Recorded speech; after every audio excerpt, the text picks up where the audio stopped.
উত্তরের হাওয়া বইছে। শীতল হাওয়ায় গায়ে কাঁটা দিয়ে উঠছে ঠান্ডায় বসে থাকা মানবীদের। এক হাত দিয়ে অন্য হাত ঘর্ষণ করে হাত গরম করছে ছাদে বসে থাকা সবাই। ঠান্ডায় সবার কাছে মনে হচ্ছে দাঁত একটার সাথে আরেকটা খিঁচে লেগে আছে। তবুও চুপচাপ সবাই বসে আছে নুসরাতের পরবর্তী কথা শোনার জন্য। নুসরাতের ঠান্ডা গলার জবাব, কি মানে কি? ইরহাম থতমত খেয়ে বলল, আমি বলতে চাইছি যে মানে অন্য কেউ কেন নয়? একটা প্রশ্ন করার পারমিশন আছে, দুটো নয়। এটা গেমসের রুলসের বিপরীত। ইরহাম দাঁত খিঁচে তীক্ষ্ণ দৃষ্টি দিল নুসরাতের দিকে। আরশ নিজের পুরো ঠোঁট দাঁত দিয়ে চেপে ধরে কিছু ভাবতে লাগল। ইরহাম বোতল ঘুরালো। বোতল ঘুরতে ঘুরতে থামল মাহাদির সামনে। ইরহাম হৈ হৈ করে উঠল, ট্রুথ অর ডেয়ার ভাইয়া? ডেয়ার।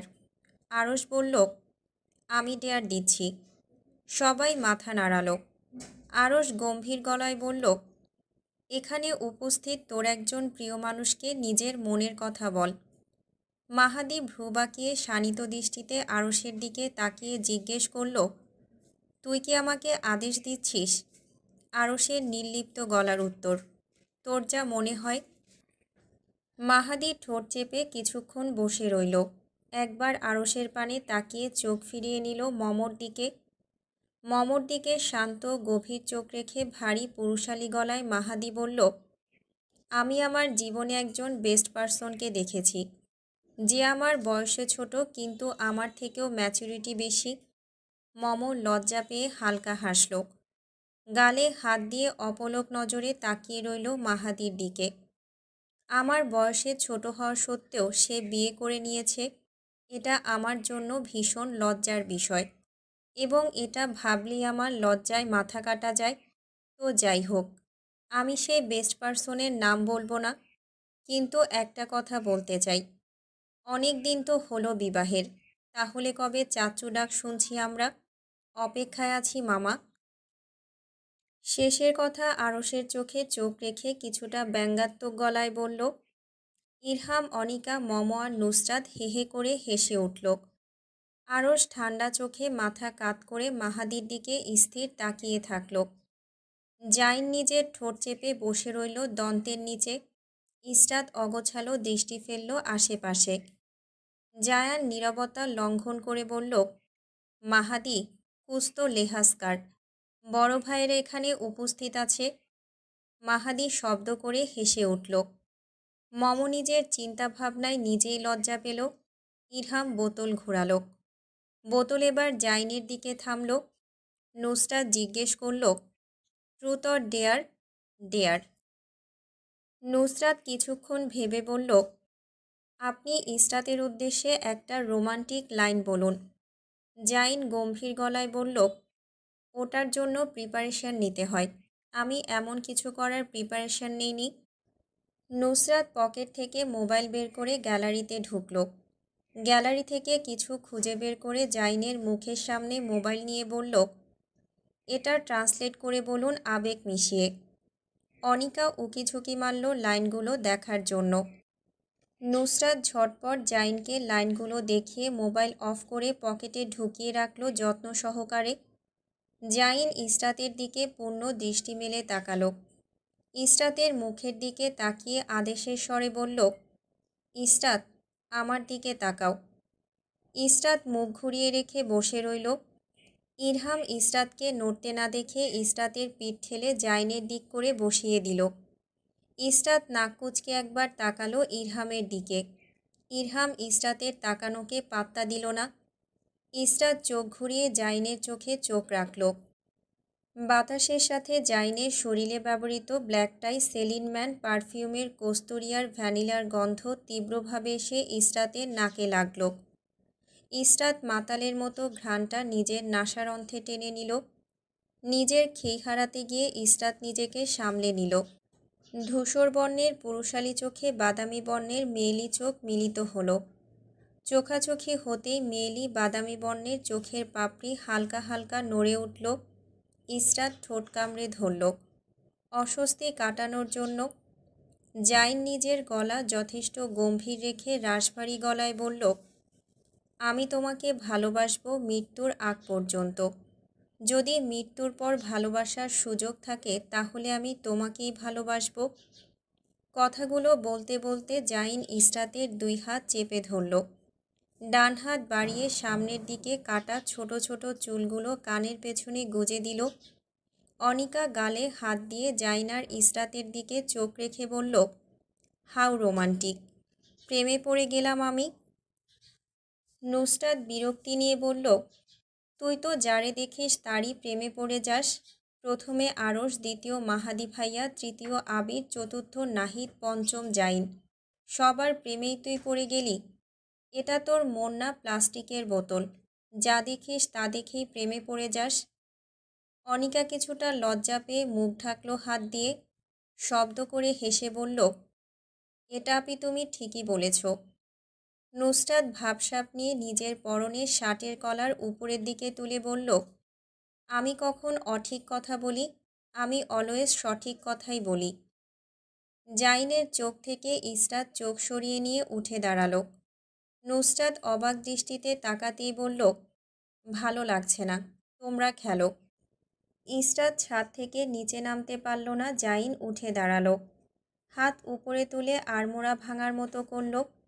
আরশ ভ্রু বাঁকিয়ে বলল, তোমারও কি ভালো লাগছে না? জাইন মাথা নাড়ালো হ্যাঁ ভঙ্গিতে। ইসরাতের মতো একই উত্তর দিয়ে অগ্রসর হলো সিঁড়ির দিকে। এক সিঁড়ি নেমে পেছনে একবার তাকিয়ে নিচের দিকে দৌড় দিল। ইরহাম গিটার আরশের দিকে এগিয়ে দিল। আরশ ভ্রু কুঁচকে তাকাতেই ইরহাম হেহে করে হেসে বলল, ভাইয়া, একটা গান গেয়ে শোনান।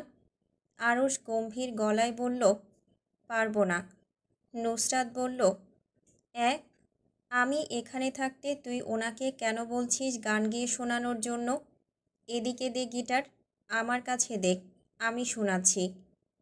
নুসরাত গিটার টেনে নিয়ে এনে একটা একটা তারে আঙুলের সাহায্যে শব্দ তুলতে শুরু করলো। গিটারের শব্দের সাথে মিলিয়ে সবাইকে অবাক করে দিয়ে আরশ গম্ভীর গলায় গেয়ে উঠল, মেরে খ্বাব कहने लगे पालकों में रख ले इन्हें, थोड़ा चैन मिल जाएगा तो इशारा कर दे इन्हें।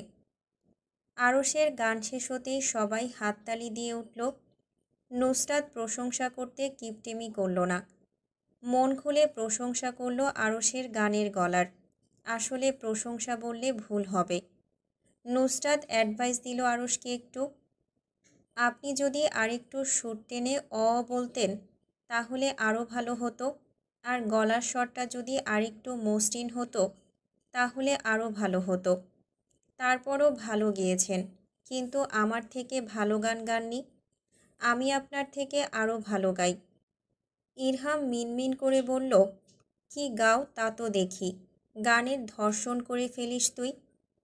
তুই আসলে কি বলতে চাস? আমি কিছুই বলতে চাই না। তোর গানের গলা অনেক ভালো, কাকের মতো। নুসরাত এসবে পাত্তা দিল না, গিটার গলায় পেঁচিয়ে উঠে দাঁড়ালো। সবার থেকে বিদায় নিয়ে সামনের দিকে এগিয়ে গেল। আরশ, ইরহাম, অনিকা বোতল আর কাগজের টুকরো যে পাত্রে রাখা তা নিয়ে এগিয়ে গেল সিঁড়ির দিকে নুসরাতের পিছু পিছু। এতক্ষণ বসে থাকায় মমর পা ঝিম ধরে গিয়েছে। ধীরে সুস্থে জুতো পরে যেতে চাইলে পেছন থেকে মাহাদি হাত চেপে ধরল। মম চিৎকার করতে চাইলে পরের সেকেন্ডে নিজেকে সামলে উঠতেই মাহাদি মমকে নিজের দিকে ফিরিয়ে নিল। হাত দিয়ে মমর কপালের সামনের চুল অগোছালো করে দিয়ে কানের কাছে নিজের মুখ নিয়ে ফিসফিস করে আওড়ায়, মেবি আমি তোমার জীবনের গুরুত্বপূর্ণ কোনো ব্যক্তি নই, কিন্তু আমি আশা করি যে তুমি যখন আমার নাম শুনবে তখন হালকা হেসে নিজের মনের ভেতর ফিসফিস করে বলে উঠবে, দ্যাটস মাই ম্যান। মাহাদি হালকা হাসল ঠোঁট বাঁকিয়ে, তা মম দেখল না। নিজের কথা শেষে মমকে কোনো কথা বলার সুযোগ না দিয়ে বড় বড় পা ফেলে সামনের দিকে এগিয়ে গেল, কিন্তু পেছনে স্তব্ধ করে হৃদয়ে ঝড় তুলে দাঁড় করিয়ে রেখে গেল এক 21 বছরের রমণীকে। জাইন পা চালিয়ে নিচে নামল। ইসরাতকে হেঁটে নিজের রুমের দিকে যেতে দেখে পেছন থেকে গিয়ে হাত চেপে ধরল। ইসরাত কপালে ভাঁজ ফেলে কর্ধ্য নিয়ে পেছনে তাকালো। পেছনে তাকাতেই জাইনকে দেখে কর্ধ্য হাওয়ার মতো মিলিয়ে গেল। নিজেকে স্বাভাবিক রাখার প্রয়াস জারি রাখল ইসরাত। ইসরাত কিছু বুঝে ওঠার আগেই জাইন কোনো কথা না বলে ইসরাতের মুখ এক হাত দিয়ে চেপে ধরে পাজা কোলে তুলে নিল। ইসরাত আতঙ্কিত দৃষ্টিতে জাইনের দিকে তাকালো। জাইন ইসরাতের দিকে একবার চোখ বুলিয়ে সামনের দিকে তীর্যনয়নে তাকিয়ে ইসরাতকে নিয়ে দৌড়ে করিডোর পার হয়ে নিজের রুমে ঢুকে গেল। কোল থেকে ইসরাতকে নামিয়ে তড়িঘড়ি করে দরজা লাগাতে লাগলো। ইসরাত পেছনে দাঁড়িয়ে চুপচাপ জাইনের এসব অদ্ভুত কর্মকাণ্ড লক্ষ্য করছিল। জাইন দরজার বাহিরের দিকে উকিঝুঁকি মারতে মারতে বিড়বিড় করল, তাড়াতাড়ি দরজা লাগা জাইন, নইলে পাগলটা এসে যাবে। ইসরাত কৌতূহলী হয়ে জাইনের পেছন থেকে পায়ে ভর দিয়ে দাঁড়ালো। জাইন দরজা লক করে পর্দা ভালোভাবে টেনে দিল। কাবাডের হাতল ধরে মোচড় দিতেই কাবাড খুলে গেল। অগোছালো ভঙ্গিতে কিছু হাতড়ে খুঁজতে লাগলো। আরে, এটাও খুঁজে পাচ্ছি না। প্রয়োজনের সময় সব কিছু উধাও হয়ে যায়। কখন না জানি ওই হাড্ডিটা চলে আসে।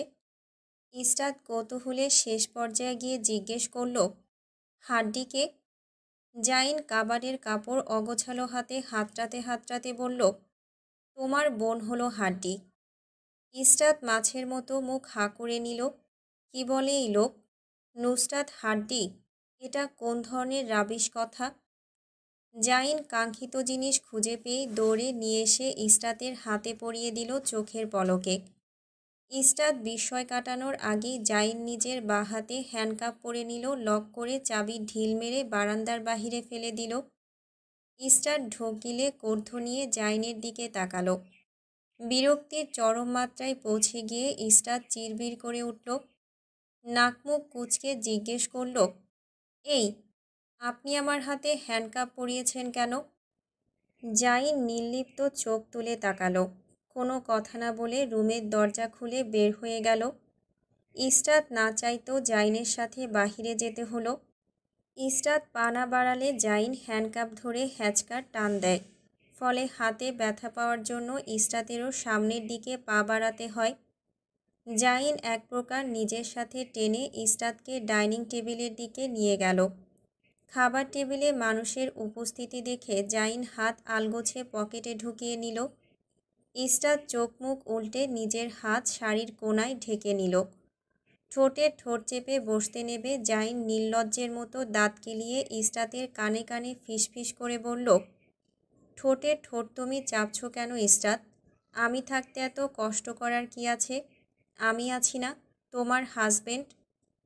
ইসরাতের কান লজ্জায় ঝাঝা করে উঠল। মনে হলো কেউ ওর কানে সীসা ঢেলে দিয়েছে। এই ব্যাটার কথার মানে ইসরাত খুব ভালোই বুঝল। না শোনার মতো করে নিজের গরম হয়ে যাওয়া কান বাঁ হাত দিয়ে ঢাকল। ইসরাত, আমি শুধু বললাম এতেই তোমার গাল লাল আভা ধারণ করেছে। আর কিছু করলে কি হবে? তুমি কি স্টিল এই পৃথিবীতে থাকবে? ইসরাত ঢোক গিলে নিজের লজ্জা কমানোর চেষ্টা করল। জাইনের কথা শুনল না এমন করল। আশেপাশে চোখ ঘুরিয়ে তাকাতে লাগলো। লজ্জায় গাল, চোখ, মুখ, কান সব লাল রং ধারণ করেছে। রুমানা খাতুন চেয়ার টেনে বসতে বসতে বললেন, কি জাইন, কানে কানে বউয়ের সাথে কি কথা হচ্ছে? জাইন হেসে মাথা নাড়ালো, যার মানে তেমন কিছু না। লিপি বেগম সবার প্লেটে প্লেটে বিরিয়ানি তুলে দিতে লাগলেন। নুসরাতকে দিতে যাবেন আরশ লিপি বেগমকে তার দিকে ডেকে নিয়ে গেল। মায়ের হাত থেকে বিরিয়ানির বোল হাতে নিয়ে বড় বড় চামচে নুসরাতের প্লেট ভরে খাবার দিতে লাগলো। লিপি বেগম হাই হাই করে উঠলেন, এত দিচ্ছিস কেন? খেতে পারবে না তো? আরশ গম্ভীর গলায় বলল, পারবে। জাইন প্লেটে খাবার নিয়ে খেতে লাগলো। ইসরাতের ডান হাত বাঁধা থাকায় চুপচাপ প্লেটের দিকে তাকিয়ে বসে আছে। জাইন ইসরাতকে খেতে না দেখে মুখে চামচ পুরে দিল। ইসরাত কিছু বলতে নেবে জাইন বলল, চুপচাপ খাবার খাও। ইসরাত কিছু বলতে নিলেই জাইন চামচ ভর্তি খাবার নিয়ে ইসরাতের মুখে তুলে দিতে লাগলো। রুমানা খাতুন বললেন, জাইনের বউ তার হাত দিয়ে খাচ্ছে না কেন? জাইন মুখে তুলে দিচ্ছ কেন? আসলে নানি, হাত কেটে গেছে অ্যাক্সিডেন্টলি। খেতে গেলে হাত জ্বালা করছে, তাই আমিই খাইয়ে দিচ্ছি। শুনেছি স্বামীর সাথে খাবার খেলে ভালোবাসা বাড়ে, তাই ভালোবাসা বাড়াচ্ছি দুজনের মাঝে। রুমানা খাতুন মাথা নাড়লেন বোঝার মতো করে। নুসরাত চেয়ারে বসা থেকে উঠে দাঁড়ালো। উকিঝুঁকি মেরে দেখতে চাইল কি হচ্ছে আসলে ওখানে। রুমানা খাতুন নুসরাতের দিকে তীক্ষ্ণ চোখে তাকাতেই নুসরাত চোখ মুখ উল্টে বসে গেল। জাইন আর ইসরাতের ভেতরের আসল রহস্য বের করার জন্য নুসরাত টেবিলের নিচের দিকে ঢুকে গেল। টেবিলের নিচে ঢুকে কিছুই তো পেল না। উল্টো টেবিলের নিচ থেকে বের হওয়ার সময় মাথা টেবিলের সাথে লেগে আঘাত পেল। আরশ নুসরাতকে টেবিলে না দেখে আশেপাশে খুঁজতে লাগলো। বিড়বিড় করল, গেল কই? এটা কি গোয়েন্দাগিরি হচ্ছে যে সব বিষয়ে তার জানতে হবে? প্লেটের দিকে চোখ পড়তেই চোখ ছানা বড়া হয়ে গেল। প্লেটের খাবার সব প্লেটেই রয়ে গেছে। দাঁত খিঁচে ব্যথা হজম করে যখন উঠতে চাইল নুসরাত, আরশ নুসরাতকে খোঁজার জন্য তখন হাঁটু ভাঁজ করে নিচের দিকে তাকাতে নিল।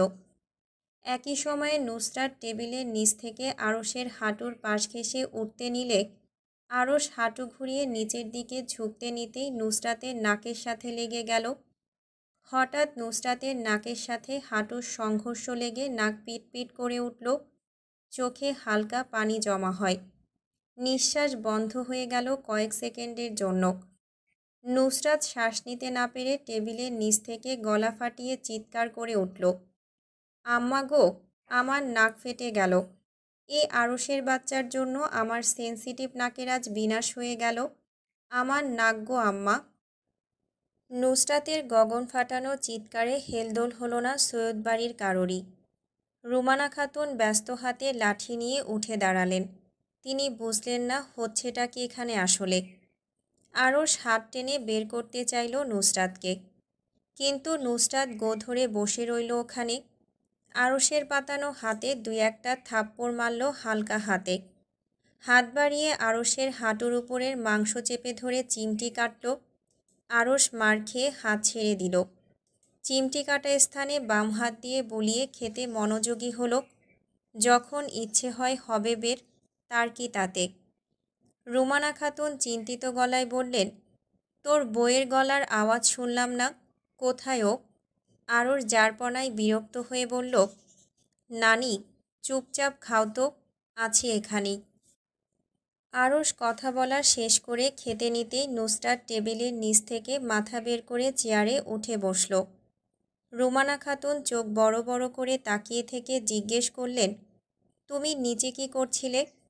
নুসরাত ঠোঁটে ঠোঁট চেপে উত্তর ভাবল। উত্তর সাজিয়ে নিয়ে বলল, আসলে নানি, আমার পায়ে মশা কামড় দিচ্ছিল। টেবিলের নিচে ঢুকে মশাগুলো মারছিলাম। নুসরাত কথা শেষ করতে করতে কয়েকবার হাঁচি দিল নাক চেপে। তারপর আরশের দিকে তাকিয়ে নাক বরাবর থাপ্পড় মারল। খেতে থাকা আরশের গলায় খাবার আটকে গেল। নিঃশ্বাস ফেলতে না পেরে চোখের কোণ লাল হয়ে গেল। তারপর পুরো রুম কাঁপিয়ে হাঁচি দিয়ে উঠল। রুমানা খাতুন লাঠি তুলে নুসরাতকে ইঙ্গিত দিয়ে বললেন, স্বামীর গায়ে হাত তোলো, এটা অন্যায়। নুসরাত কথার উত্তর দিতে নিয়ে হাঁচি দিয়ে উঠল একসাথে অনেকবার। আরশের অবস্থাও সেম হলো। দুজনের হাঁচির অবস্থা বেগতিক দেখে হাঁটা ধরল বাহিরের দিকে। মানুষের মাঝখানে বসে হাঁচি দিলে তাদের খেতে অসুবিধা হতে পারে। নুসরাতের সচরাচর এরকম অ্যালার্জি বেড়ে গিয়ে হাঁচি দেয়। এজন্য নাজমিন বেগম পানি গরম করে নাকে ভাপ দেন, যাতে একটু হলেও হাঁচি দেওয়া বন্ধ হয়। প্রথমে মনে করেছিলেন শুধু নুসরাতই হাঁচি দিচ্ছে। কিচেন থেকে বের হয়ে যখন দেখলেন নুসরাতের সাথে তাল মিলিয়ে আরশও হাঁচি দিচ্ছে, তখন ওনার মুখ মাছের মতো হা হয়ে গেল। মুখ কোনো রকম বন্ধ করে বড় বলে করে পানি গরম করে নিয়ে আসলেন। আদেশের স্বরে দুজনকে বললেন, সোফায় বসো। আরশ চুপচাপ বসতে চাইল, প্রতিমধ্যে হাঁচি দিয়ে উঠল। নুসরাত একের পর এক হাঁচি দিয়ে চলছে। আরশ একটা হাঁচি দিলে নুসরাত 5টা হাঁচি দেয়। এমন কর্মকাণ্ডে আরশ চোখ বাঁকিয়ে নুসরাতের দিকে তাকালো। নাজমিন বেগম চাদর নিয়ে এসে দুজনের মাথা ঢেকে দিলেন। গরম পানির বোল টেবিলের উপর রেখে বললেন, পানি থেকে বের হওয়া গরম ধোঁয়াগুলো টেনে নাও, তাহলে নাকে পিটপিট করা কমে যাবে। আরশ মাথা চাদর দিয়ে ভালোভাবে পেঁচিয়ে নিচের দিকে বসে ভাপ নিতে লাগলো। নুসরাত চুল টেনে ধরে বলল, আরে বাস, শালা তুমি একা একা নিজের নাক ঠিক করে নেবে আর আমার নাক এরকমই থাকবে? তা তো হবে না। কথা শেষ করার আগেই হাঁচি দিয়ে উঠল। আরশ নুসরাতকে চুল থেকে হাত ছাড়তে না দেখে নুসরাতের চুলও সে টেনে ধরল। দুজন দুজনের দিকে তাকাতেই নাকি গলায় হেসে উঠল। তোকে দেখতে বান্দরের মতো লাগছে, কীরকম নাকের ডগা লাল হয়ে আছে। এ বললেই হলো, নিজেকে আগে দেখুন কেমন লাগছে, তারপর না হয় অন্যকে সার্টিফিকেট দেবেন আপনাকে বান্দরের জামাই লাগছে।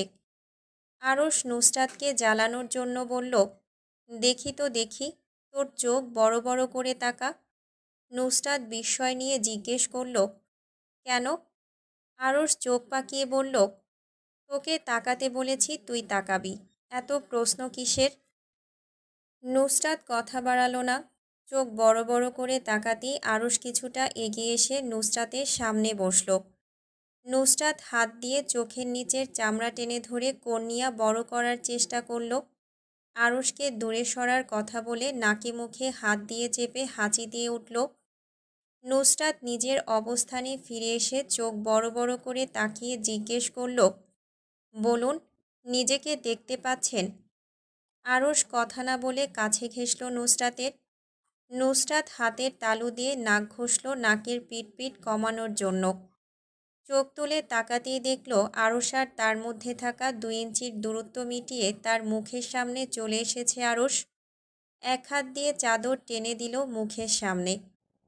নুসরাত কিছু বলার জন্য হাঁ করতেই আরশ এক হাত দিয়ে মাথার পেছন দিকে হাত গলিয়ে চেপে ধরল শক্তভাবে। নুসরাত সরতে চাইল পেছন দিকে, কিন্তু সরতে পারল না। তার আগেই প্রগাঢ় চুমুতে সিক্ত হলো তার ওষ্ঠাধর। শক্ত চুমুতে যখন দিশেহারা নুসরাত চুমু ভাঙতে চাইল পেছনের দিকে সরে, তখন আরশ তা বুঝতে পেরে তার পেশিবহুল হাত দিয়ে টাইটলি মাথা চেপে ধরে নিজের শরীরের সাথে আটকে রাখল। হঠাৎ এমন চুমুতে নুসরাতের বুকের বাপাশে কম্পন শুরু হলো। শরীরে অন্যরকম রোমাঞ্চকর অনুভূতি হলো। অনুভূতির ধারণা ধীরে নুসরাত হাত দিয়ে ঠেলে আবার আরশকে পেছনের দিকে সরাতে চাইল। আরশ সরল না, উল্টো নুসরাতের কোমর চেপে ধরে সামনের দিকে নিয়ে আসলো। শক্ত বুকের সংস্পর্শে নুসরাতের প্রায় মিয়ে পড়ার অবস্থা। নাকে ব্ল্যাকবেরির তাজা এবং মিষ্টি ঘ্রাণ এসে লাগলো। আরশ এক প্রকার চাইল আস্ত নুসরাতকে নিজের ভেতরে ঢুকিয়ে নিতে। যখন নুসরাত রুদ্ধশ্বাস হয়ে আসলো, আরশ ধীরে ধীরে ঠোঁট ছেড়ে দিয়ে কপালের সাথে কপাল লাগিয়ে নিল। টেনে শ্বাস নিতে চাইল। তার আগেই নুসরাত আরশের নাক চেপে ধরল 2 হাত দিয়ে। বিস্ময় নিয়ে নুসরাতের দিকে তাকাতেই নুসরাত দাঁত কেলিয়ে হাসল। কিছুক্ষণ আগে চুমু খাওয়ার জন্য ঠোঁট লাল হয়ে আছে। আরশ কিছু বলতে চাইলে নুসরাত হাত তুলে থামিয়ে দিয়ে বলল, শালা, এখন তোকে শ্বাস আটকে মেরে ফেলি, তখন যদি আমি মরে যেতাম তাহলে কি হতো? বউ মরলে আর বউ পাইতি? আরশ নুসরাতের হাত টেনে সরিয়ে দিল। নুসরাতের থেকে মুখ ফিরিয়ে নিয়ে পানির দিকে তাকিয়ে শ্বাস টেনে ভেতরে নিতে চাইল। গম্ভীর গলায় বলল, জীবনে শুনেছিস লিপ কিস করতে গিয়ে কারোর মৃত্যু হয়েছে? নুসরাত কিছুটা ভাবল, তারপর থতমত খেয়ে নিজেকে জিতানোর জন্য নিজেই সাফাই গিয়ে বলল, অন্য কেউ এতক্ষণ কাউকে চুমু খেয়েছে নাকি? আপনি না শালা এতক্ষণ চুমু খেলেন, মনে হচ্ছে বিশ্ব রেকর্ড করে ফেলেছেন। আর এতই যদি শখ বউকে চুমু খাওয়ার, তাহলে বলতেন, বেডরুমে গিয়ে দুজনে মিলে WW ম্যাচ খেলতাম। আরশ কেসে উঠল। নুসরাত আরশের পিঠ গলিয়ে হাত রাখতে চাইল, হাত ওইটুকু গেল না। আরুষের পুরুষালী মোটা পিঠের মাঝে সীমাবদ্ধ রইল। হাত ফিরিয়ে নিয়ে এসে আরুষের গলা পেঁচিয়ে ধরে বলল, আর জীবনে চুমু খাবেন? 100 বার খাবো। তোর কি? নুসরাত বাঁকা দৃষ্টিতে তাকালো। হাত তুলে আরুষের নাকে মারতে নেবে আরুষ নুসরাতের হাত চেপে ধরল। এই শরীর নিয়ে তুই এসব করছিস? আমি যদি একবার তোকে ঠিক করে ধরি তুই তো আর নড়তেও পারবি না নুসরাত। নুসরাত আরুষের কথার মানে প্রথমে বুঝতে পারল না। নখ মুখে ঢুকিয়ে কামড়াতে কামড়াতে ভাবতে লাগলো আসলে বলছেটা কি শালা। ভালো কিছু বলেনি তা তো মুখ দেখেই বোঝা যাচ্ছে। কীরকম উপর থেকে নিচের দিকে তাকাচ্ছে আর খবিশের মতো করে হাসছে। যখন নুসরাতের মাথা ধরতে পারল আরুষের বাচ্চা তাকে অশ্লীল ইঙ্গিত দিচ্ছে তখন চোখ বড় বড় করে আরুষের দিকে তাকিয়ে ধুমধুম করে কিল পিঠে বসিয়ে দিল। আরুষ হেসে উঠল শব্দ করে। ছি, কি অশালীন কথাবার্তা। আরুষ চোখ ছোট ছোট করে বলল, আপনি বললে দোষ নেই ম্যাডাম, আমি বললেই দোষ? আমি বললে ওটা অন্য বিষয় স্যার। খাবার শেষ হওয়ার পর ইসরাত বাধ্য হয়ে জাইনের পেছন পেছন গেল। ড্রয়িং রুমে নুসরাত আর আরুষ চাদরের ভেতরে বসে কথা বলার আওয়াজ শোনা যাচ্ছে। একজন আরেকজনকে রাগানোর জন্য হেয়মূলক কথা বলছে। ইসরাত দীর্ঘশ্বাস ফেলল। যখন দেখে তখনই এরা ঝগড়া করে। জাইন দাঁড়ালো না, পা চালিয়ে সিঁড়ি বেয়ে উপরের দিকে চলে গেল।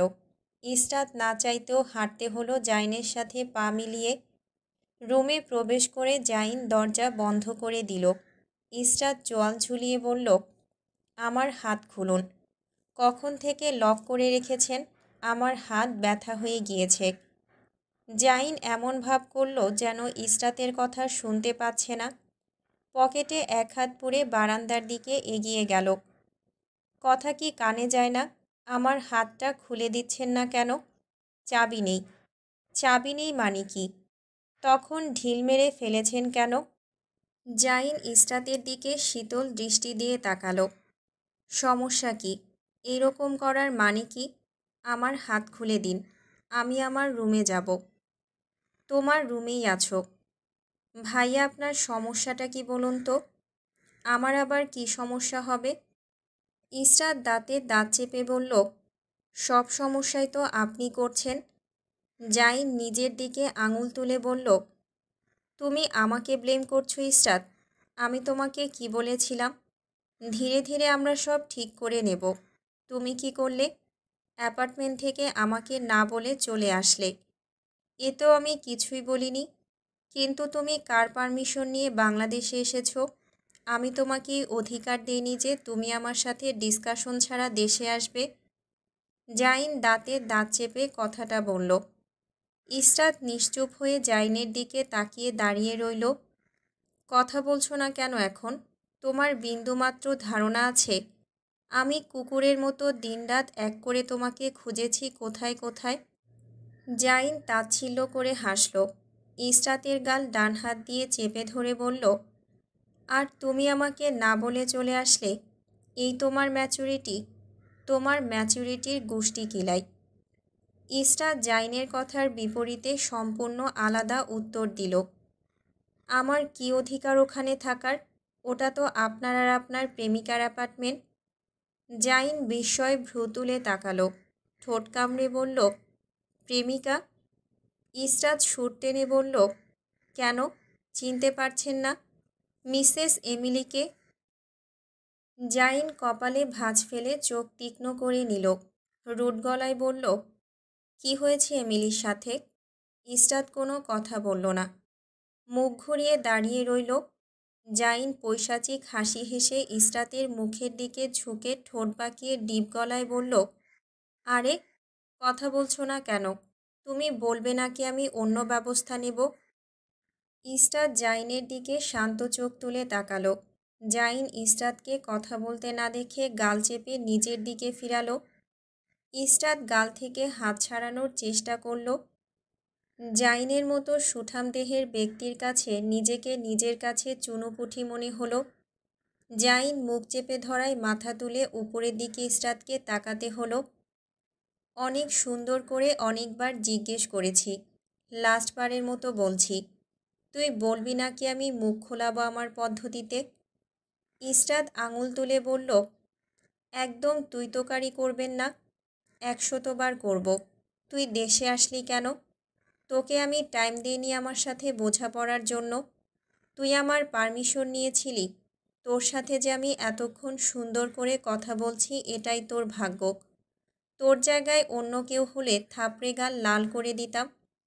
ইসরাত বিস্ময়ে মুখ হাঁ করে নিল। এটা কোন জাইন? এত অ্যাগ্রেসিভ আচরণ কেন করছে? জাইন ইসরাতের তোলা আঙুল মুছড়ে দিয়ে বলল, একদম আমাকে আঙুল দেখাবি না। তোর ওই আঙুল আমি হালকা টোকা দিলেই ভেঙে যাবে। এবার ভালোই ভালোই বল দেশে এসেছিস কেন? ইসরাত ঠোঁটে ঠোঁট চেপে দাঁড়িয়ে রইল। জাইন ইসরাতের মাথা চেপে ধরে নিজের দিকে নিয়ে এসে বলল, তুই চাচ্ছিস আমি কিছু করি, তাই না? এজন্যই মুখ বন্ধ করে বসে আছিস। Okay done. I am kissing your lips and whatever happens next will be entirely your responsibility. Israt জাইনের এমন কথায় থতমত খেল, ঢোক গিলে কিছু বলতে নিল। Your time is up. মৃদু বাতাসের সাথে তাল মিলিয়ে জাইন পা বাড়ালো ইসরাতের দিকে। ইসরাত চোখের পাতা ফেলে নড়বড়ে পায়ে পেছনের দিকে সরে গেল। জাইন এক পা বাড়ালে ইসরাত এক পা পেছনের দিকে সরে গেল। জাইন একবারের জন্য ইসরাতের থেকে চোখ সরালো না। মিষ্টি গন্ধ পুরো বারান্দায় ছড়িয়ে গেল। জাইন নিজের 29 বছরের কামনা বাসনার শিকল ছেড়ে বের হয়ে আসলো। আকাঙ্ক্ষা নিয়ে চেপে ধরল নিজের বিবাহিত স্ত্রীর ঘাড়। চোখের পলকের সাথে দুটো ওষ্ঠাধরের একসাথে মিলন হলো। শক্ত চুমুতে সিক্ত হলো দুটো ঠোঁট। চুমুর সাথে নিজের ক্ষোভ মেটানোর জন্য জাইন হালকা কামড় মারতে লাগলো। নিজেকে সামলাতে যখন ইসরাত ব্যস্ত তখন ঠোঁটে চিনচিনে ব্যথার জন্য মুখ দিয়ে ব্যথাতুর শব্দ করল। জাইন চুমু ভেঙে ইসরাতের উদ্দেশ্যে বলল, ইট সাউন্ডস গুড। লজ্জায় ইসরাতের গাল লাল হয়ে গেল। জাইনের হাত থেকে নিজেকে ছাড়ানোর চেষ্টা করল।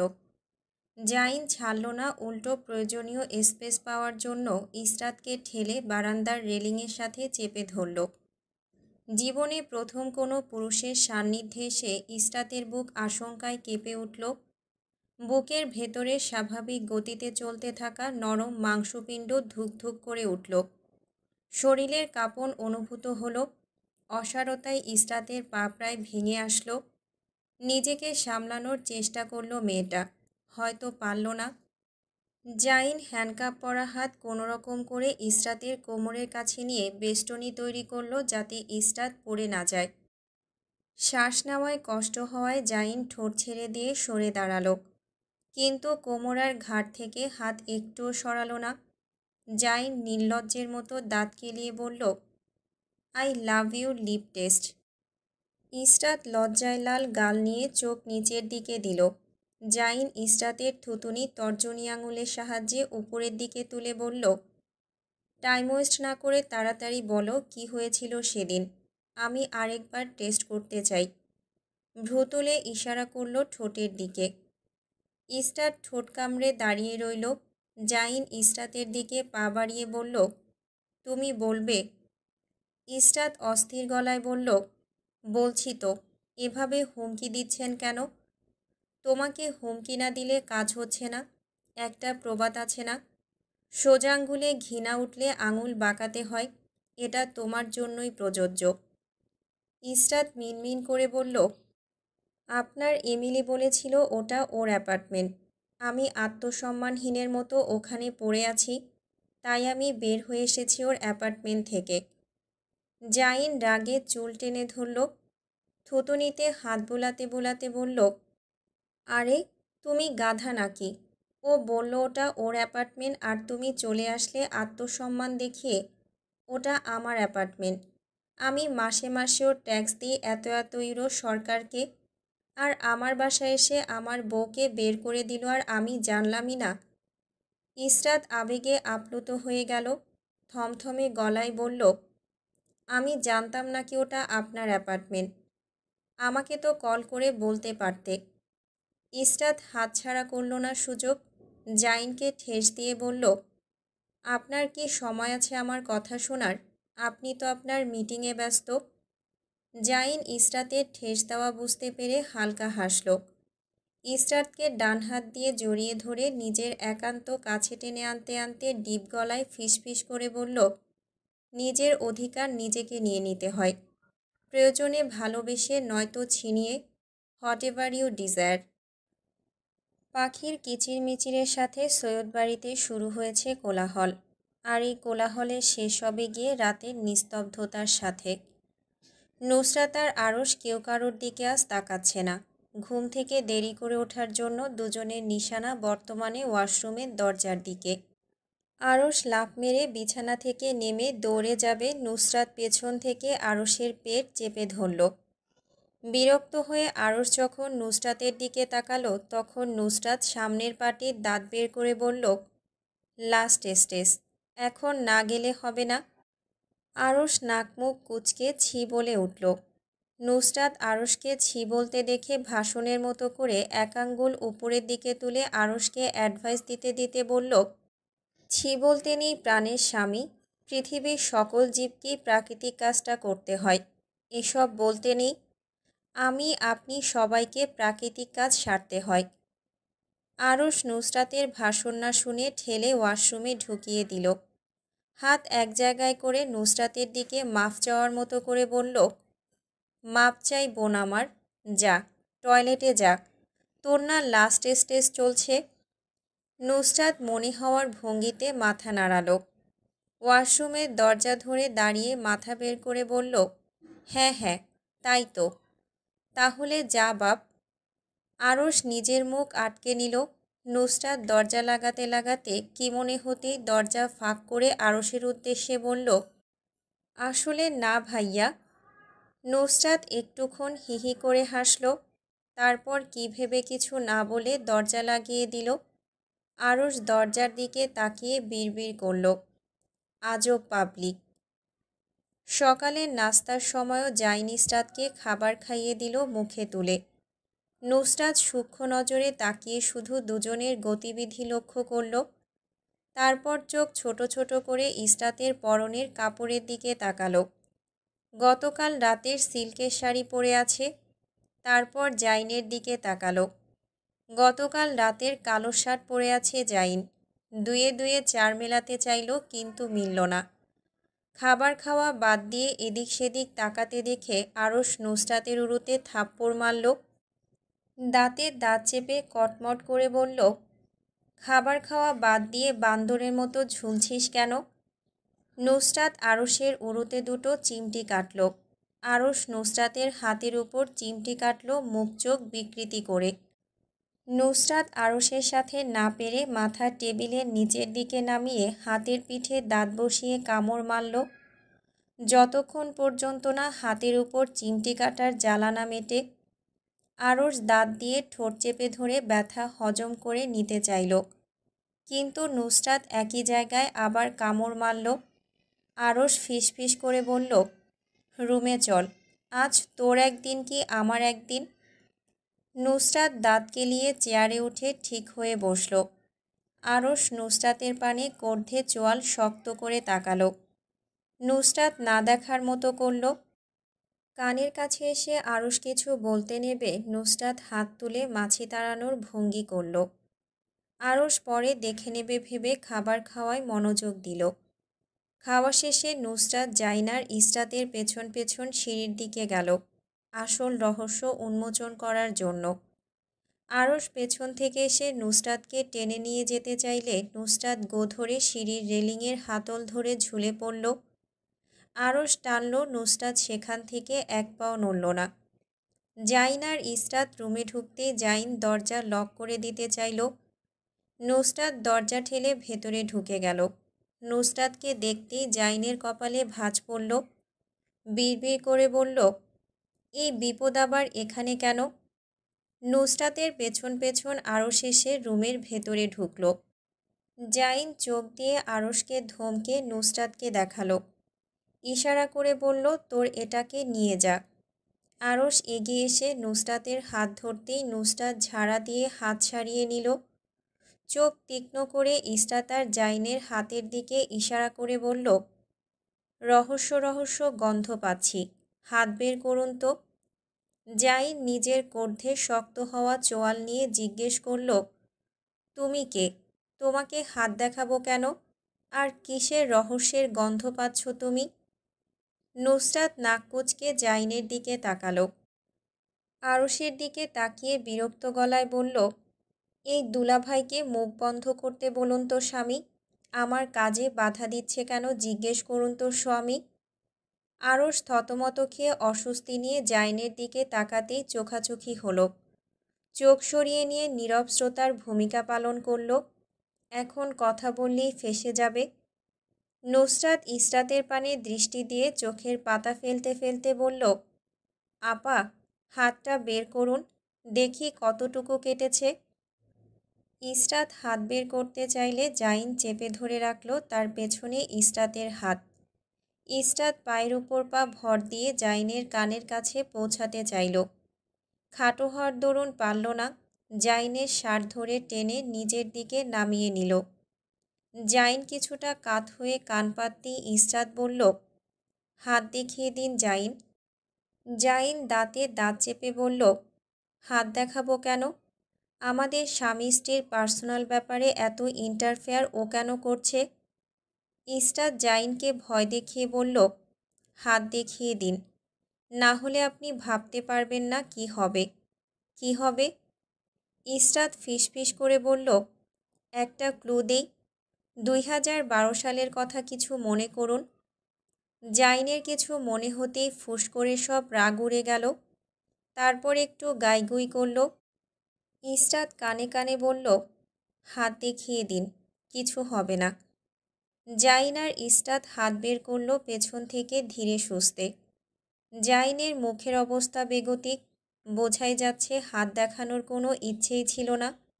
এভাবে থাকতে সে বেশ স্বাচ্ছন্দ্য বোধ করছে। আরশের চোখ কোটর থেকে বের হয়ে যাবে এমন অবস্থা। দুজনের হাতের দিকে দৃষ্টি রেখে নুসরাত থুতনিতে হাত দিয়ে বোঝার মতো করে বলল, জটিল ব্যাপার স্যাপার। তারপর দুজনের দিকে তাকিয়ে ক্রুদ্ধ হেসে বলল, দুজন কি হাতে হ্যান্ডকাপ পরে 60? নুসরাত পরের কথা বলার আগে আরশ বুঝে গেল কি বলতে চাইছে। ঝড়ের গতিতে মুখ চেপে ধরল যাতে পরের কথা না বলতে পারে। নুসরাতকে ফিসফিস করে বলল, বোন আমার, একটু তো লজ্জা রাখ। আমার সামনে বলিস প্লিজ, ওদের সামনে বলিস না। মুখ কন্ট্রোল কর। বাপ আমার, এত নির্লজ্জ হলে চলে? নুসরাত মুখ থেকে হাত ছাড়িয়ে নিয়ে বলল, ঠিক আছে ঠিক আছে, আমি বুঝেছি তো, কিন্তু এটা মুখ চেপে বলতে হবে কেন? এভাবে বললেই তো আমি বলতাম না। নুসরাত দুজনের দিকে তাকালো। জাইন প্রশ্নবিদ্ধ চোখে তাকিয়ে জিজ্ঞেস করল, 60 কি বলছিলে বুঝিনি, আবার বলো। নুসরাত কথাটা না শোনার মতো করে উড়িয়ে দিল। ইসরাতের হাতের দিকে সূক্ষ্ম নজরে তাকিয়ে থেকে জাইনের দিকে চোখা দৃষ্টি তাক করল। চোয়াল শক্ত করে জাইনকে কিছুটা ধমকে বলল, শালা আপনি কি মানুষ? এটা আপনি কি করেছেন? একটা মেয়ের হাত এভাবে শক্ত করে কিভাবে বাঁধলেন আপনি? ধিক্কার জানাই আপনাকে।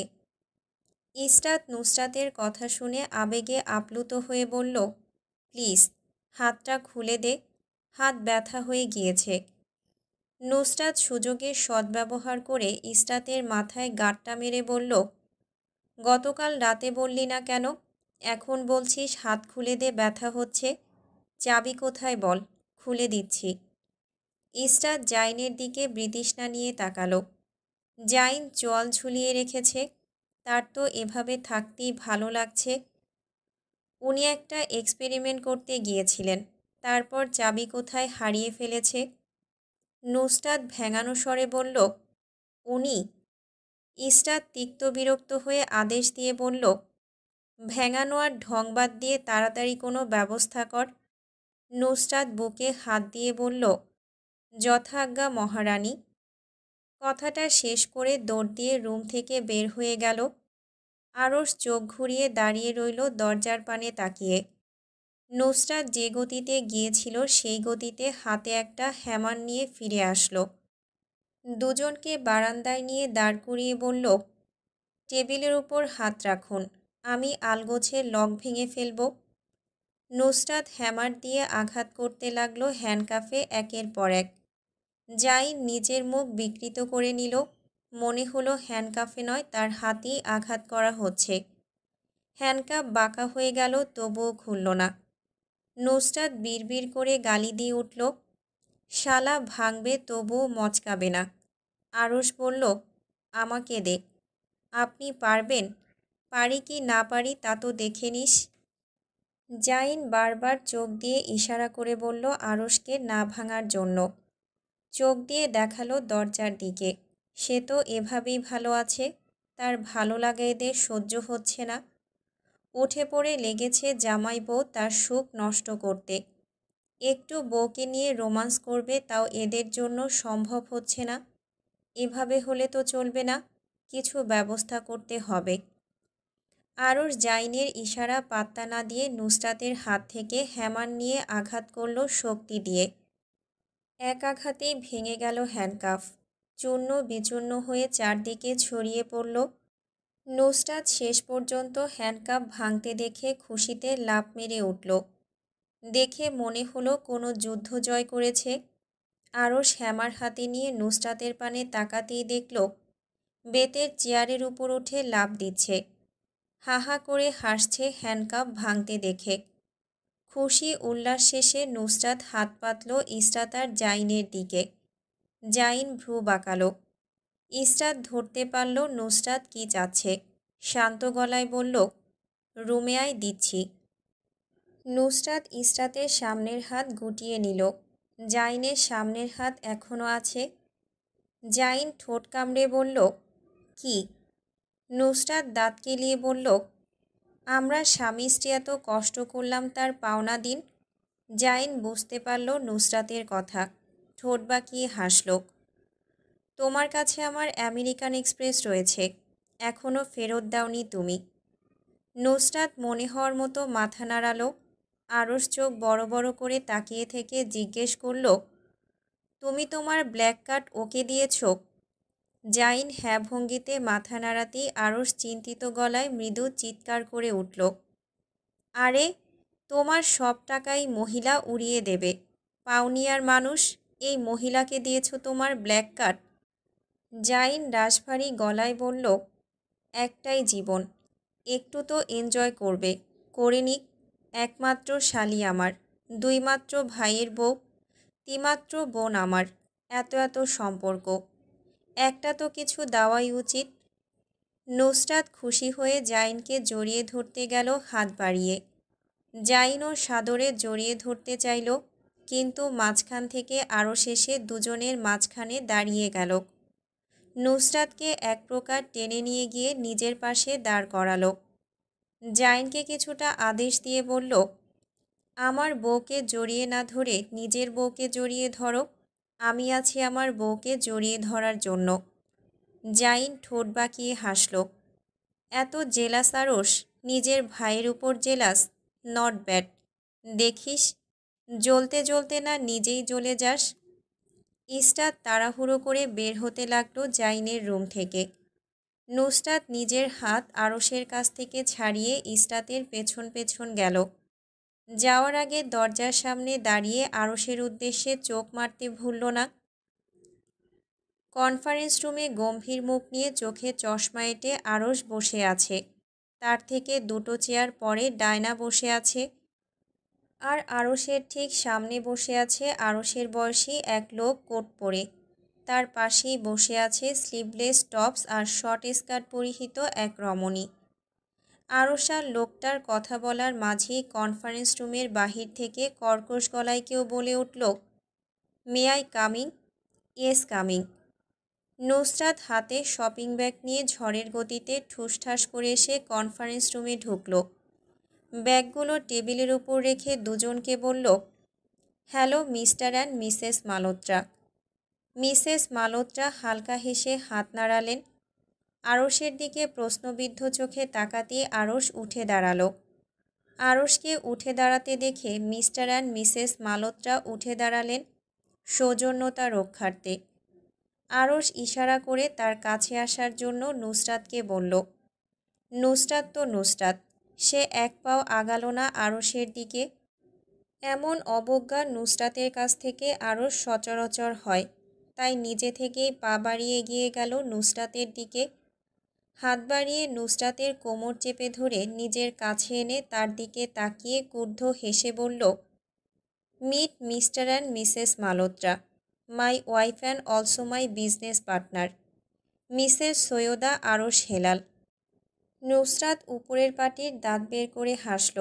মিস্টার মালত্রা হাত বাড়িয়ে হ্যান্ডশেক করার জন্য এগিয়ে আসলে আরশ নুসরাতের দুই হাত একত্রিত করে দিল। নুসরাত কিছু বলতে নেবে চোখ দিয়ে ইশারা করল আদাব বলার জন্য। আরশ বলল, আমার মিসেস পুরুষ মানুষের সাথে হাত মিলাতে অস্বস্তি বোধ করেন। নুসরাত থতমত খেয়ে আদাব করার পরবর্তীতে আসসালামু আলাইকুম বলল। মিস্টার মালত্রা ব্যাঙের মতো মুখ হাঁ করে নিলেন অস্বস্তিতে। নুসরাত বলে উঠল, সরি, লিটল মিস্টেক। আদাব মিস্টার সারাত মালত্রা অ্যান্ড মিসেস বেলা মালত্রা। নুসরাত দাঁত কেলিয়ে হে হে করে হাসল। মিসেস মালত্রা হ্যান্ডশেক করে নুসরাতকে জড়িয়ে ধরল। নুসরাত পেছন ফিরে ডেকে উঠল আবির আর রুবাকে। রুবা এবং আবিরের হাতেও কয়েকটা শপিং ব্যাগ ছিল। মিস্টার শারদ মালত্রা অবাক হয়ে তাকালেন। নুসরাত বলল, আবির, টেবিলের উপর রাখো। বেলা মালত্রা অবাক হয়ে জিজ্ঞেস করলেন, এসব কিসের জন্য? নুসরাত হাসল ঠোঁট বাঁকিয়ে। দাঁত কেলিয়ে সত্যি বলে দিল, আসলে আপনারা ডিল ফাইনাল করার জন্য এগুলো দিয়েছি। শারদ মালত্রা থুতুনিতে আঙুল রেখে বললেন, যদি আমরা ডিল ফাইনাল না করি মিসেস আরশ, আপনি কি আমাদের এগুলো দেবেন না? নুসরাতের সোজাসাপটা উত্তর, না, দেব না। এগুলো আবার শপিং মলে রিটার্ন দিয়ে আসব। শপিং মলে রিটার্ন নেবে? অবশ্যই নেবে। আমি নিয়ে আসার সময় জিজ্ঞেস করে নিয়ে এসেছি ব্যাগ দেওয়া যাবে কিনা। শারদ গম্ভীর গলায় বলল, বাহ, আমি আপনার ওপর ইমপ্রেসড। আপনি কি সবসময় এরকম সত্য কথা বলেন? নুসরাত হ্যাঁ ভঙ্গিতে মাথা নাড়ল। আরশ বিচলিত হয়ে চুপচাপ দাঁড়িয়ে রইল। শারদার বেলা একে অপরের দিকে তাকিয়ে মাথা নাড়িয়ে হেসে উঠল একসাথে। আরশের দিকে হাত বাড়িয়ে দিল শারদ। আরশ ভ্রু বাঁকালো। শারদ চোখ দিয়ে হাতের দিকে ইশারা করল। নুসরাত আরশের উপর বিরক্ত হয়ে নিজে গিয়ে হ্যান্ডশেক করে নিল। আরশের টনক নড়তেই হালকা হেসে হ্যান্ডশেক করল। চোখ দিয়ে নুসরাতকে শাসাতে ভুলল না। মিস্টার অ্যান্ড মিসেস সৈয়দ, আপনাদের সাথে আশা করি আমাদের জার্নিটা অনেক সুন্দর হবে। আমিও আশা করি সুন্দর একটা জার্নি হবে আপনাদের সাথে মিস্টার অ্যান্ড মিসেস মালত্রা। একদিন আপনার স্ত্রীকে নিয়ে আমার বাসায় আসবেন। আপনার স্ত্রী সত্যি একজন অ্যামেজিং পারসন। তাহলে আজ আসি। ডিল ফাইনাল হওয়ার জন্য নুসরাতের দিকে তাকিয়ে ক্যাজুয়ালি হাত মিলাতে চাইল শারদ। নুসরাতও হাত বাড়ালো, কিন্তু আরশ মাঝখানে নিজের হাত ঢুকিয়ে দিয়ে নিজে হ্যান্ডশেক করে গভীর মুখ বানিয়ে দাঁড়িয়ে রইল। শারদ আরশের দিকে তাকিয়ে শব্দ করে হেসে বলল, আপনি সত্যি একজন জেলাসি পারসন। এত জেলাস মিস্টার আরশ। এই দেখুন, আমার ওয়াইফ আছে। আমি কেন আপনার স্ত্রীর দিকে নজর দেব? এত জেলাস হবেন না। বেলা শারদের কথায় শারদকে জড়িয়ে ধরে হেসে উঠল। শারদ একটু থেমে নুসরাতের দিকে তাকিয়ে বলল, মিসেস সৈয়দ, আমি কি এবার জিনিসগুলো নিয়ে যেতে পারি? নুসরাত মাথা নাড়ালো হ্যাঁ ভঙ্গিতে। তারপর বিদায় নিয়ে বের হয়ে গেল তারা। নুসরাত সামনে এগিয়ে দিতে চাইল। সামনের দিকে পা বাড়াতেই পেছন থেকে হাতে টানার মতো অনুভব হলো। চোখ ঘুরিয়ে তাকাতেই দেখল আরশ তার হাত চেপে ধরে দাঁড়িয়ে আছে মুখ লটকিয়ে। নুসরাত হাত ছাড়ার কথা বললেও আরশ নির্লিপ্ত চোখে একবার তাকিয়ে থেকে গ্লাস দিয়ে আবৃত জানালার দিকে এগিয়ে গেল। সাথে টেনে নিয়ে গেল নুসরাতকেও। জানুয়ারি মাস প্রায় শেষের দিকে। হঠাৎ করে ঝিরিঝিরি বৃষ্টি শুরু হয়েছে। ইসরাত জানত না আজ বৃষ্টি হবে, তাহলে এই সাদা রঙের কুর্তি পরে আসতো না। জাইন ছাউনির নিচে দাঁড়িয়ে কখন থেকে ইসরাতকে ধমকে যাচ্ছে, কেন আজ সাদা কাপড় পরেছে। সাদা কাপড়ে বৃষ্টির ফোঁটা পড়ায় পেছন থেকে অন্তর্বাসের ফিতা দেখা যাচ্ছে। জাইন ইসরাতকে নিজের সামনে দাঁড় করিয়ে রেখেছে। এরপরও মানুষের বারবার তাদের দিকে ফিরে তাকানো দেখে নিজের পরনের গ্রে কালার শার্ট খুলে ইসরাতকে পরিয়ে দিল। ইসরাত হাঁ করে তাকিয়ে থাকল। জাইন ইসরাতের এমন দৃষ্টি দেখে টিটকারি মেরে বলল, এভাবে বেশি হট লাগছে। ইসরাত উপর নিচ মাথা নাড়াতে গিয়ে নিজেকে থামালো। ঠোঁট কামড়ে হাসি আটকানোর চেষ্টা করে দাঁড়িয়ে রইল। জাইন ইসরাতকে লজ্জা দেওয়ার জন্য বলল, হাসছ তার মানে লাগছে। ইসরাত জাইনকে ঠান্ডা গলায় বলল, নিজেকে কি মনে করেন আপনি? হট মনে করি। কে বলেছে এটা আপনাকে, যে আপনি হট? কারো বলা লাগবে কেন? আমি তো জানি। বললেই হলো মিস্টার জাইন। জাইন ইসরাতের কানের দিকে ঝুঁকে বলল, বললেই হলো। কারণ আমার সামনে দাঁড়িয়ে থাকা ব্যক্তিটি আমাকে নিজ মুখে বলেছে এই কথা। ইসরাত প্রথমে বুঝতে পারল না। যখন বুঝল জাইন তার কথা বলছে, তখন লজ্জায় গাল লাল হয়ে গেল। জাইন কথায় হাস্যরস মিশিয়ে বলল, দেখেছ, আমি ঠিক বলেছি না? তুমি আমাকে হট মনে করো, তাই তো গাল লাল হয়ে গেছে। ইসরাত নির্লজ্জের মতো বলল, হ্যাঁ মনে করি। এবার মুখ বন্ধ করুন। কখন থেকে গলা ফাটিয়ে চিৎকার করছেন আপনি হট? দুনিয়ার সব মানুষ জেনে গেছে যে আপনাকে কেউ একজন বলেছে আপনি হট।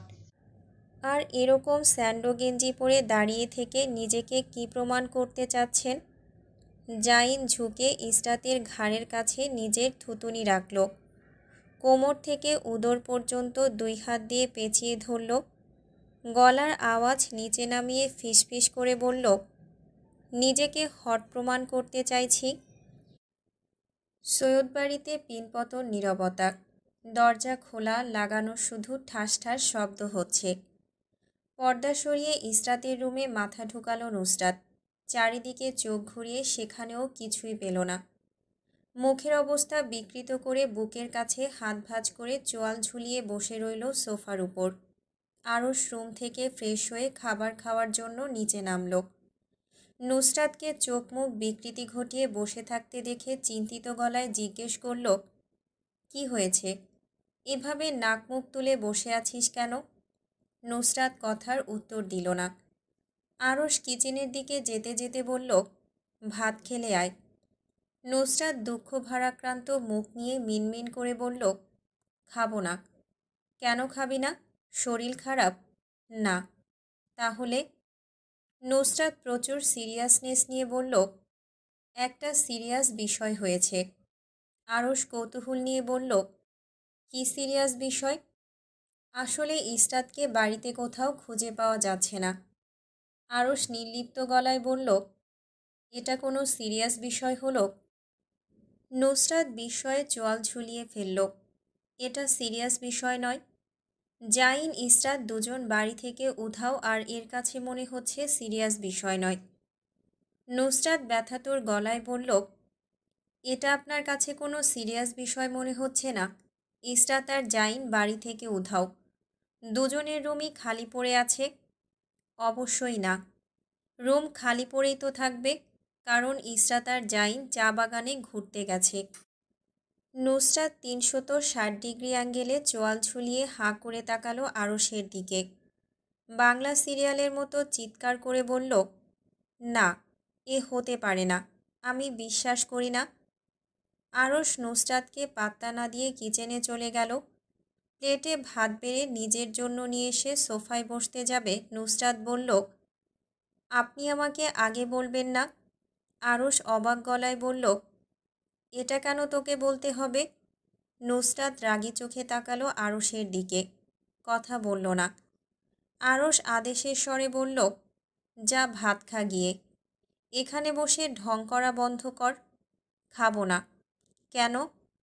নুসরাত পেটের কাছে হাত বেঁধে বলল, আপনার উপর আমি রাগ করেছি।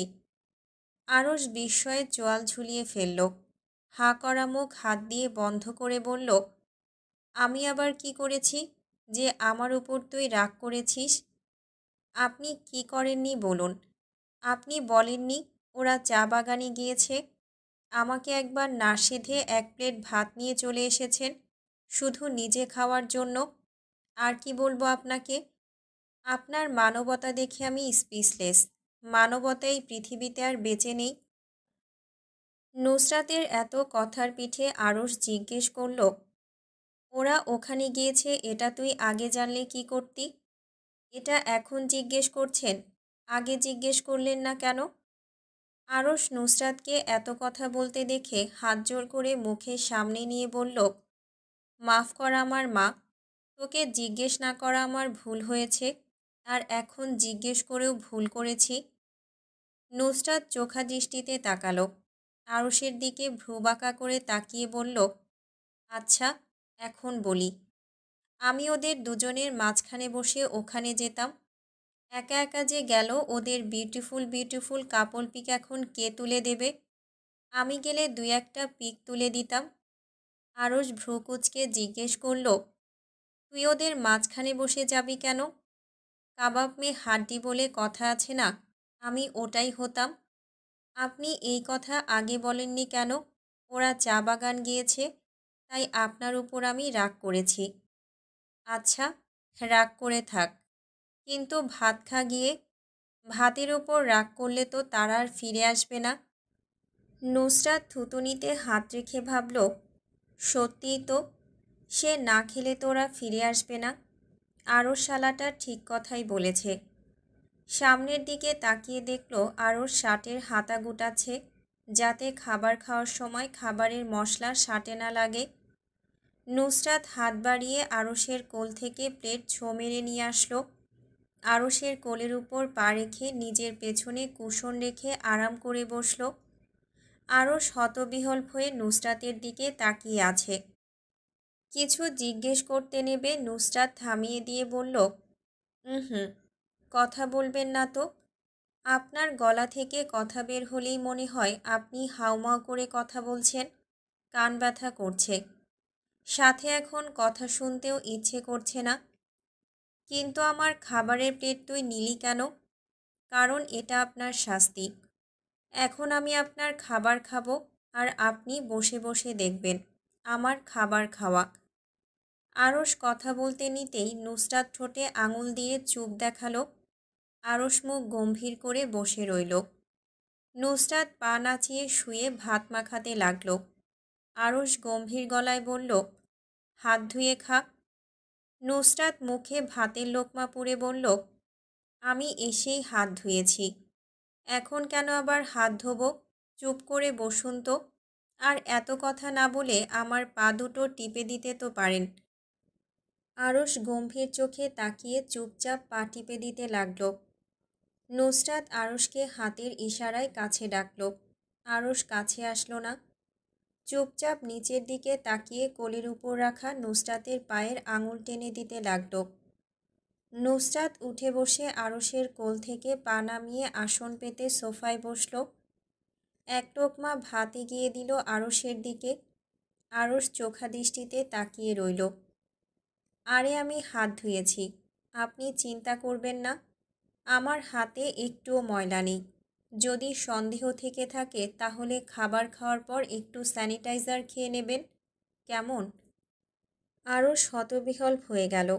নিজেকে বুঝ দিল নুসরাতের পক্ষে সব কিছুই সম্ভব। এসব তার জন্য নর্মাল ব্যাপার। নুসরাতের দিকে তাকিয়ে হাঁ করতে নেবে নুসরাত নিজেই খেয়ে নিল। তারপর বোকার মতো হেসে বলল, আসলে আপনি খাচ্ছেন না তো, তাই আমিই খেয়ে নিলাম। এবার 1 লোকমা ভাত দিয়ে 1 থেকে 3 গোনার মধ্যেই খেয়ে নেবেন। আরশ বিস্ময় কাটিয়ে নুসরাতের দিকে তাকিয়ে রইল। নুসরাত 1-2 বলল। আরশ ভাবল 3 বলার পর ভাত খাবে, কিন্তু নুসরাত 2 বলে এই লোকমাও খেয়ে নিল। আরশ ইয়াবড় হাঁ করে বলল, এই লোকমানা আমাকে দিবি? দিলাম তো, আপনি খাননি। সময় শেষ করেছেন হাঁ করে তাকিয়ে থেকে। আমার কি দোষ? তুই তো 3 পর্যন্ত গুনবি বললি। 3 গোনার প্রয়োজন মনে করি না। 3 বলতে বলতে 4 সেকেন্ড হয়ে যাবে। এবার দেব শেষবারের মতো। হাঁ করে তাকিয়ে থাকবেন না, ফট করে খেয়ে নেবেন। নুসরাত ভাত ভালো করে মাখিয়ে আরশের দিকে বাড়িয়ে দিল। আরশ শান্ত চোখে তাকিয়ে থাকল নুসরাতের বাড়ানো হাতের দিকে। বুকের ভেতর ডিপ ডিপ শব্দ হচ্ছে তার।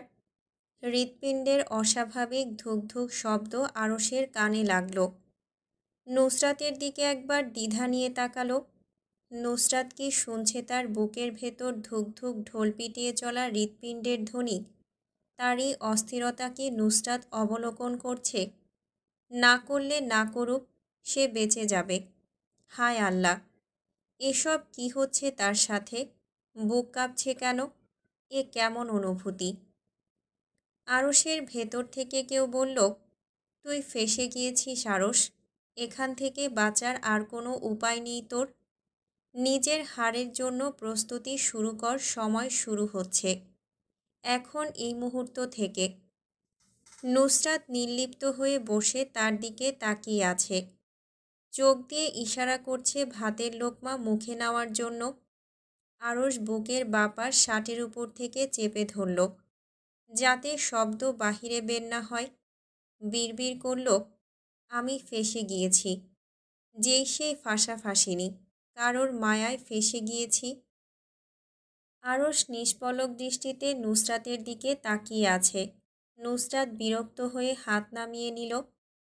হাত ব্যথা হয়ে গেছে শালাকে খাওয়াতে গিয়ে। আরশের দিকে তাকাতেই নুসরাতের কাছে মনে হলো সময় এখানে থমকে গিয়েছে। চোখের পলক ফিরাতে পারল না। ঠোঁট হালকা কেঁপে উঠল। নিজ মনে ভাবল, এটা কেমন চেয়ে থাকা? চোখ সরাচ্ছে না কেন? চোখ সরা শালা। চোখ সরাবি নাকি কাঁটা চামচ ঢুকিয়ে দেব তোর চোখে? নুসরাতের এত কথার পিঠে আরশ চোখ সরালো না। সরাবে কিভাবে? সে কি শুনতে পাচ্ছে নাকি নুসরাতের মনোভাব? তাকে নিয়ে কে কি ভাবছে? আরশের দৃষ্টির কবলে পড়ে নুসরাতের প্লেটে রাখা হাত থরথর করে কেঁপে উঠল। পেটের ভেতর এক আলাদা উষ্ণতা অনুভব করল। ঠোঁট চেপে নিজেকে ঠিক রাখার চেষ্টা করল। হয়তোবা ঠিক রাখতে পারল না। একই সময় একই দিনে 2 নরনারী একে অপরের প্রেমে পড়ল। প্রকৃতিতে গুঞ্জন শুরু হলো। হয়তো বুঝতে পারল, দুজন পাল্লা দিয়ে ঝগড়া করা, মারামারি করা, একজন আরেকজনকে হেয়মূলক কথাবার্তা বলা। মানব মানবী দুজনের প্রেমে পড়েছে। বাহিরে পাল্লা দিয়ে বাতাসার ধুলো বইতে লাগলো। আকাশে বিদ্যুৎ চমকানো শুরু করলো। কিছুক্ষণ পরপর শব্দ করে মেঘ ডেকে উঠল। মেঘের গুরুম গুরুম শব্দে সোফায় বসে থাকা নুসরাত হালকা কেঁপে উঠে নিজের হুঁশে ফিরল। বাহিরের দিকে তাকাতেই দেখল ঝড় বৃষ্টি শুরু হয়েছে। আরশকে হাঁ করে এখনও তাকিয়ে থাকতে দেখে নুসরাত বজ্রকণ্ঠে চিৎকার করে বলল, এভাবে তাকিয়ে থেকে আমাকে গেলা বন্ধ করুন। চুপচাপ ভাত গিলুন। আরশ নুসরাতের চোখে গম্ভীর চোখে তাকালো। নুসরাত বিরক্তি আর অস্বস্তি নিয়ে অগোছালো দৃষ্টি ফেলতে লাগল। আরে ভাই, এভাবে তাকাচ্ছেন কেন? আমার গা রিরি করছে। চোখ ফিরান, ওদিকে তাকান। এভাবে তাকালে মানুষ তো অস্বস্তি বোধ করবে। চোখ খুলে পড়ে যাবে এভাবে তাকালে। চোখ বন্ধ করুন। আরশ একইভাবে তাকিয়ে রইল। তার এভাবে তাকিয়ে থাকতে ভালো লাগছে। এখন থেকে সে এভাবেই তাকিয়ে থাকবে। নুসরাত বাঁ হাত বাড়িয়ে আরশের মাথা সোজা করে দিল। বাঁ হাত দিয়ে চোখ চেপে ধরে মুখে ভাতের লোকমা তুলে দিল। তারপরও মনে হলো আরশ চোখ ঢাকা অবস্থায় তার দিকেই তাকিয়ে তার পুরো শরীর স্ক্যান করছে। নুসরাত শক্তি দিয়ে আরশের চোখ চেপে ধরল। ভাত মুখে দিতেই আরশ কামড় মারল আঙুলের ডগায়। নুসরাত মুখ চোখ বিকৃতি করে আরশের চুল টেনে ধরার প্রস্তুতি নিতেই আরশ বলল, সকালে যে কামড় মেরেছিলি তার শোধ নিলাম। নুসরাত চোখ ছেড়ে দিয়ে চুল টেনে ধরল। আরশ প্রচুর বিরক্তির স্বরে বলল, তুই যেখানে সেখানে চুল টেনে ধরবি না তো, আমার ব্যাড ফিল আসে। নুসরাত মৃদু চিৎকার করে বলল, কি? আবার বলুন, বুঝতে পারিনি। তুই এভাবে চুল টেনে ধরবি না। If you pull my hair it gives me an intense sensation of ecstasy. You shameless! Yuck! কিসের ইয়াক? তুই জিজ্ঞেস করেছিস, আমি শুধু বলেছি এখানে ইয়াক বলার কি আছে? ভাত দে, খিদে লেগেছে। নিজে নিজে খাও, আমি পারবো না। নুসরাত উঠে চলে যেতে চাইল। আরশ নুসরাতকে জোর করে সোফায় বসিয়ে হাত দিয়ে উরু চেপে ধরল। হাত টেনে নিজের মুখের ভেতর ঢুকিয়ে নিল। তোকে বলেছি আমি খাইয়ে দেওয়ার জন্য, তুই খাইয়ে দিয়েছিস, এবার তুই পুরো প্লেটের খাবার খাইয়ে দিয়ে যাবি, তার আগে এখান থেকে এক পাও নাড়াতে পারবি না। নুসরাত অনীহা সত্ত্বেও খাইয়ে দিতে লাগলো আরশকে। আরশ খাবার খাওয়ার সময় একবার হাতে কামড় মারে তো আরেকবার আঙুলে এমনভাবে জিহ্বা স্পর্শ করে যে নুসরাতের পুরো শরীর শিরশির করে ওঠে। নুসরাত খাবার খাওয়ানো শেষে প্লেট নিয়ে যাবার সময় বিড়বিড় করে বলল, শালা বদমাস, সুযোগ সন্ধানী, যখন সুযোগ পায় তখনই গালে ঠোঁটে চুমু খায়, না হলে কামড় মারে। আরশ পেছন থেকে চিৎকার করে বলল, তুই যদি চাস বেবি আমি আবার তোর ওই ঠোঁটে চুমু আর কামড় খেতে চাই, আর না চাইলেও। কথাটা বলে আরশ অধর প্রসারিত করল। নুসরাত কিচেন থেকে গালি ছুড়ল আরও দুই একটা আরশের উদ্দেশ্যে। আরশ গায়ে মাখল না নুসরাতের গালিগুলো, হেসে উড়িয়ে দিল। ইসরাত এবং জাইন অনেকক্ষণ ধরে ছাউনির নিচে দাঁড়িয়ে আছে। এতক্ষণে প্রায় সবাই চলে গিয়েছে, দুই একজন ছাড়া। জাইন আর অপেক্ষা করল না। ইসরাতকে আদেশের স্বরে বলল, এখানে অপেক্ষা করে আর কোনো কাজ নেই, চলো বৃষ্টিতে ভিজেই বাড়ি ফিরতে হবে। ইসরাত বৃষ্টির পানি হাত দিয়ে স্পর্শ করতেই দেখল ঠান্ডা বরফ পানি। বুকের ভেতর থরথর করে কেঁপে উঠল। দাঁতে দাঁত কামড়ে বলল, না বাবা, প্রয়োজন হলে আজ আমি এখানে থেকে যাব, কিন্তু বৃষ্টির পানিতে ভিজে বাড়িতে যাব না। উফ, কি ঠান্ডা পানি। জাইন ইসরাতের দিকে গম্ভীর চোখে তাকালো, ভারী গলায় বলল, আসো, কিচ্ছু হবে না। তুমি যতটা ঠান্ডা পানি ভাবছ ততটা ঠান্ডা পানি নয় এটা। ইসরাত এক পা আগালো না। জাইন ইসরাতের দিকে ক্ষিপ্ত চোখে তাকিয়ে পা বাড়িয়ে এগিয়ে আসলো। ইসরাতকে কিছু বুঝে ওঠার সুযোগ না দিয়ে হাঁটুর নিচে হাত গলিয়ে দিয়ে পাজা কোলে তুলে নিল। ইসরাত ভয়ে চিৎকার করে উঠল। জাইনের দিকে চোখ বড় বড় করে তাকালো। চোখে বিস্ময় নিয়ে কিছু বলতে যাবে হঠাৎ ঠান্ডা কিছুর সংস্পর্শে শরীর কেঁপে উঠল। ইসরাত মুখ দিয়ে হু হু করে শব্দ করল, don't make a noise like this. Israt কাঁপতে কাঁপতে বলল, হোয়াই? বিকজ। জাইন চুপ হয়ে গেল। ইসরাত প্রশ্নবোধক চাহনি দিল। জাইনকে কথা বলতে না দেখে হাত দিয়ে পেঁচিয়ে ধরল গলা। ঠোঁটের আগায় হাসি এনে বলল, বিকজ কি? তাড়াতাড়ি বলুন। জাইন মাথা কিছুটা ঝুঁকিয়ে ইসরাতের কানে কানে কিছু বলতেই ইসরাতের ঠোঁট ফাঁক হয়ে গেল। জাইনের পিঠে কিল বসিয়ে বলল, ছি, আপনি কি অশ্লীল আর নির্লজ্জ! অশ্লীল আর নির্লজ্জ না হলে ভবিষ্যৎ প্রজন্ম আসবে কি করে? তাই ভবিষ্যৎ প্রজন্মের জন্য একটু আধটু অশ্লীল হতেই হবে। ইসরাত লজ্জায় হেসে উঠল। জাইন ইসরাতের কানের কাছে মুখ নিয়ে গম্ভীর গলায় গুনগুন করে মাহি গানের সুর তুলল। ইসরাত হাঁ করে তাকিয়ে থাকল জাইনের মুখের দিকে। জাইন ডিপ গলায় গুনগুন করে ইসরাতের উদ্দেশ্যে বলল, तुझे मिल के लगा है ये, तुझे ढूंढ रहा था मैं।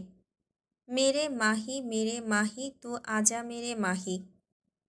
প্রকৃতিতে মেঘের তাণ্ডব বেড়ে গেল।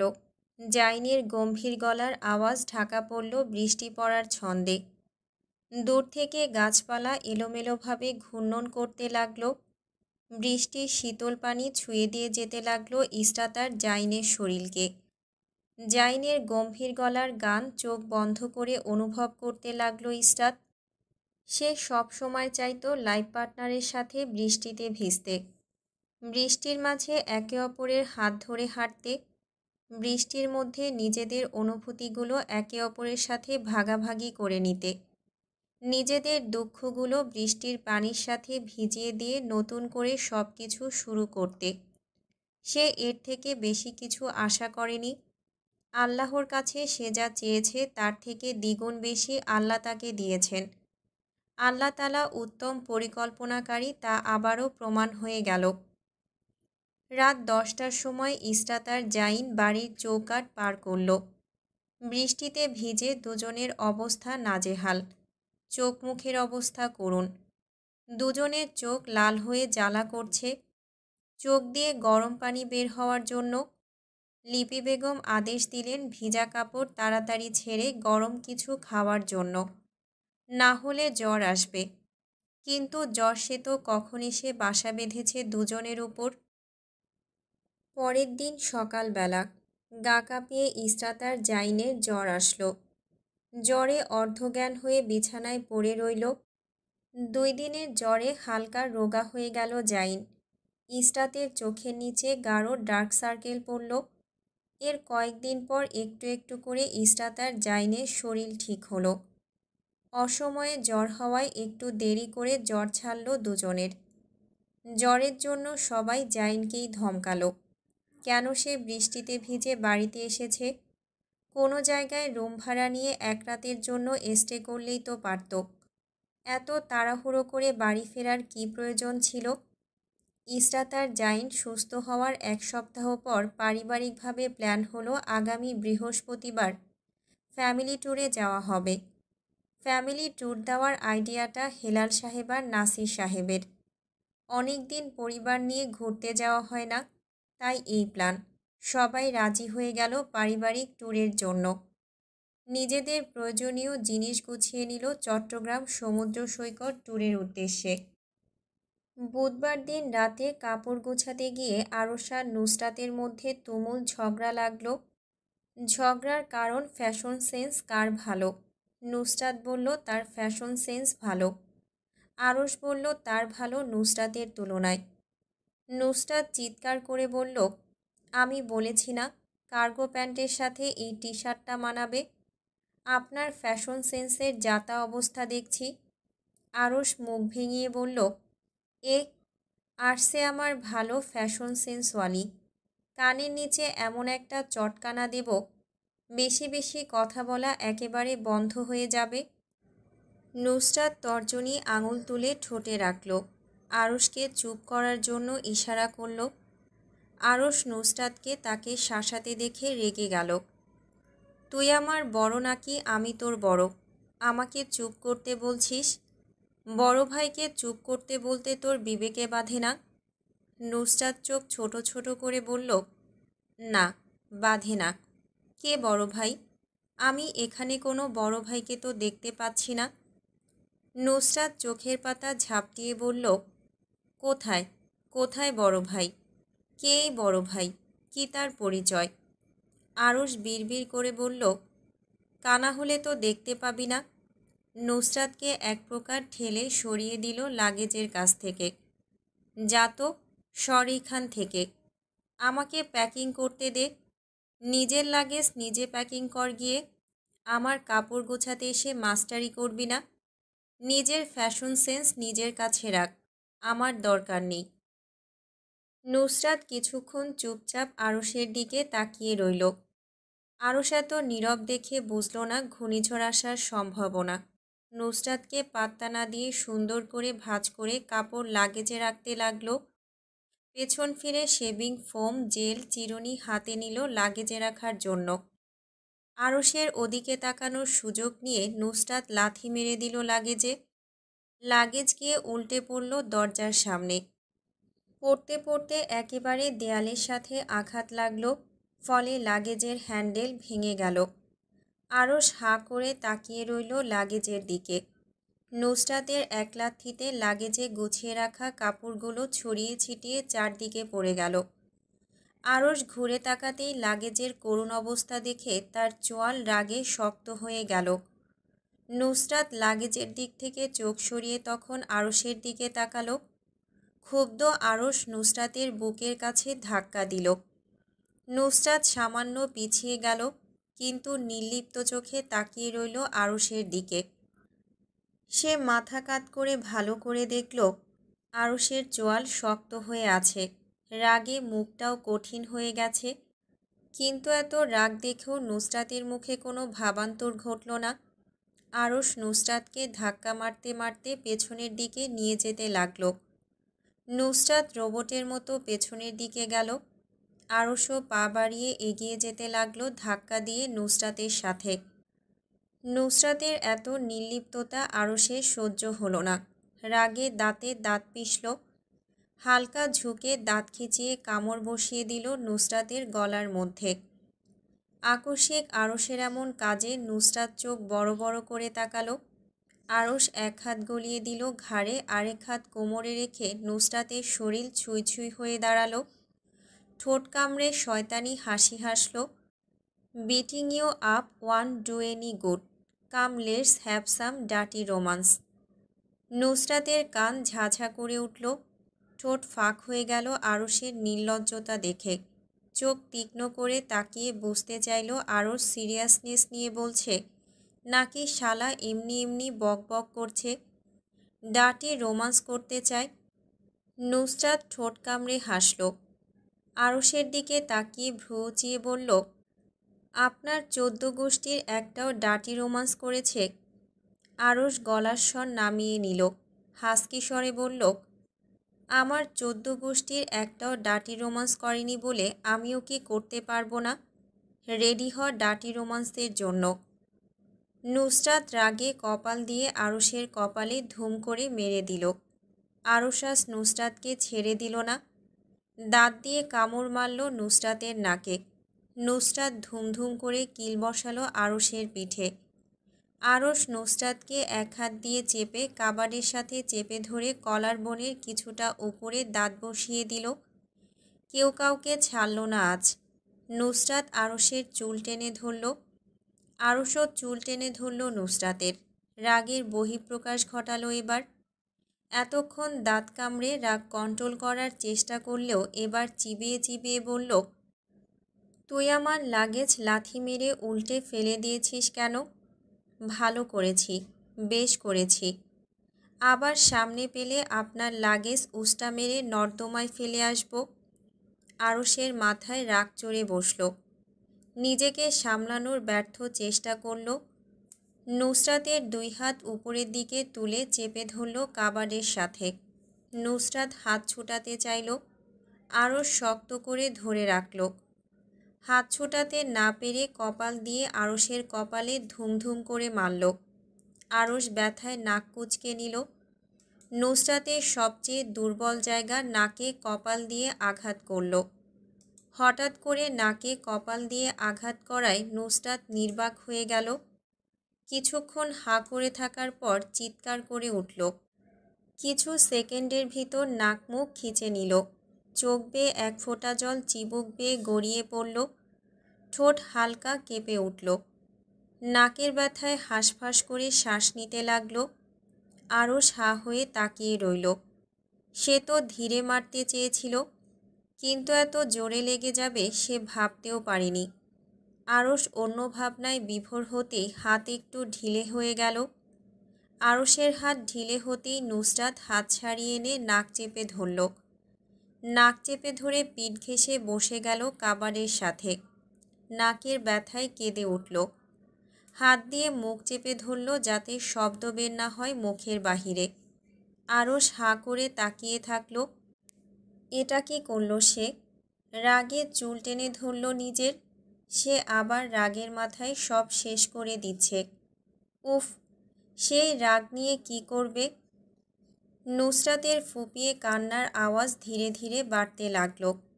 আরশ নিজেও বসল নুসরাতের পাশ ঘেঁষে। নুসরাতের হাত দিয়ে চেপে রেখেছিল ঠোঁট, যাতে কান্নার শব্দ না শোনা যায়। আরশ হাত টেনে নিয়ে আসলো মুখের সামনে থেকে। নুসরাত চোখ বুজে হাউমাউ করে কান্না করছে নাকের ভেতরে তীক্ষ্ণ ব্যথায়। আরশ নুসরাতের হাত নিজের হাতের মুঠোয় পুরে মেয়েটাকে টেনে আনলো নিজের দিকে। নুসরাত রোবট হয়ে বসে থাকলো নিজের জায়গায়। আরশ ঠোঁট কামড়ে নুসরাতের হাতের নিচের দিকে হাত গলিয়ে নিয়ে পিঠের উপর হাত রাখল। টেনে নিজের কাছে এনে ফিসফিস করে নুসরাতকে বোঝানোর স্বরে বলল, please don't Cry, I am sorry. আমার কোনো ইন্টেনশন ছিল না তোকে ব্যথা দেওয়ার। নুসরাত তবুও থামল না। নাকের চারিপাশ লাল হয়ে আছে, নাকে আঘাত করার জন্য। নুসরাতের কাছে মনে হলো নাকের তীক্ষ্ণ ব্যথা মগজের প্রতিটা নিউরনে নিউরনে ছড়িয়ে পড়েছে। আরশ আরেকটু কাছে টেনে নিল। গালে হাত রেখে নুসরাতের মুখ তার দিকে করে ধরে রাখল। গালে হাত রেখে বুড়ো আঙুল দিয়ে নাকের পাশ স্পর্শ করে ধীরস্বরে বলল, সুপ, কান্না কেন? বেশি ব্যথা লেগেছে? ঠিক হয়ে যাবে। এভাবে কান্না করছিস কেন? আচ্ছা, কান্না বন্ধ কর। তোর নাক ব্যথা কমলে আমাকে তোর মাথা দিয়ে নাকে মেরে দিস। আই অ্যাম সরি, আমি বুঝতে পারিনি তোর নাক এত sensitive. Don't cry sweetheart, your tears are hurting my heart. Please don't cry. আমি সরি বলছি তো, আমার কষ্ট হচ্ছে তো। ডাক্তারকে কল করি, এসে স্প্রে করে দিয়ে যাবে, নাক ঠিক হয়ে যাবে। তবুও কাঁদিস না, নাক লাল হয়ে যাচ্ছে তো। আরশ পিঠে হাত বুলিয়ে দিল। নুসরাতকে তার সমান করে বসিয়ে দিয়ে নাকের একপাশে নাক ঘষল, ঠোঁটের কোণে চুমু খেলো, ফিসফিস করে বলল, don't cry sweet heart, it's hurting me, please don't. কথা বলতে বলতে আরশ নুসরাতের মাথা তার বুকের পাশে চেপে ধরল। চুপচাপ মন খারাপ করে বসে থেকে শুনতে লাগলো নুসরাতের কান্না। হাতের উল্টো পিঠে চোখ মুছে নিল নিজের। চোখ মুছতেই দেখা গেল চোখের কোণ লাল হয়ে গিয়েছে ছেলেটার। হেলাল সাহেব বিরক্তি চোখে তাকিয়ে আছেন আরশের রুমের দিকে। বিড়বিড় করে বললেন, একটাকেও মানুষ করতে পারলাম না। পাশে বসা জায়ানের দিকে তাকিয়ে নাক ফুলিয়ে শ্বাস ছাড়লেন। চায়ের কাপে চুমুক বসিয়ে কর্কশ কণ্ঠে বললেন, কি, তোমার আবার কি? আমার মুখের সামনে এসে বসে আছো কেন? জায়ান থতমত খেয়ে ঢোক গিলল। বাবার দিকে লজ্জা নিয়ে তাকিয়ে আবার নিচের দিকে তাকালো। হেলাল সাহেব জায়ানের এত লজ্জা পাওয়া সহ্য করতে পারলেন না। চায়ের কাপ শব্দ করে টেবিলের উপর রেখে জিজ্ঞেস করলেন, তোমাকে এখানে কেউ মেয়ে দেখাতে নিয়ে আসেনি যে এত লজ্জা পাচ্ছ? সোজা করে বলো, কেন আমার মুখের সামনে এসে বসে আছো? না হলে ভাগো এখান থেকে। বিড়বিড় করলেন, সহ্য হচ্ছে না আমার সুখ এ বাড়ির কারো। চাও এক কাপ আরাম করে খেতে দেবে না? সব জ্বালা আমার কপালেই জুটেছে। জায়ান ঢোক গিলল। ঠোঁট কামড়ে হেলাল সাহেবের দিকে তাকিয়ে বলল, বলবো?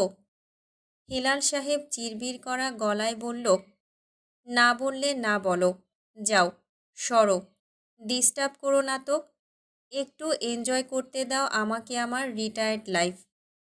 জায়ান বুঝলো এখন না বললে হবে না, পরে বলতে গেলে আরেকটা গন্ডগোল হয়ে যাবে।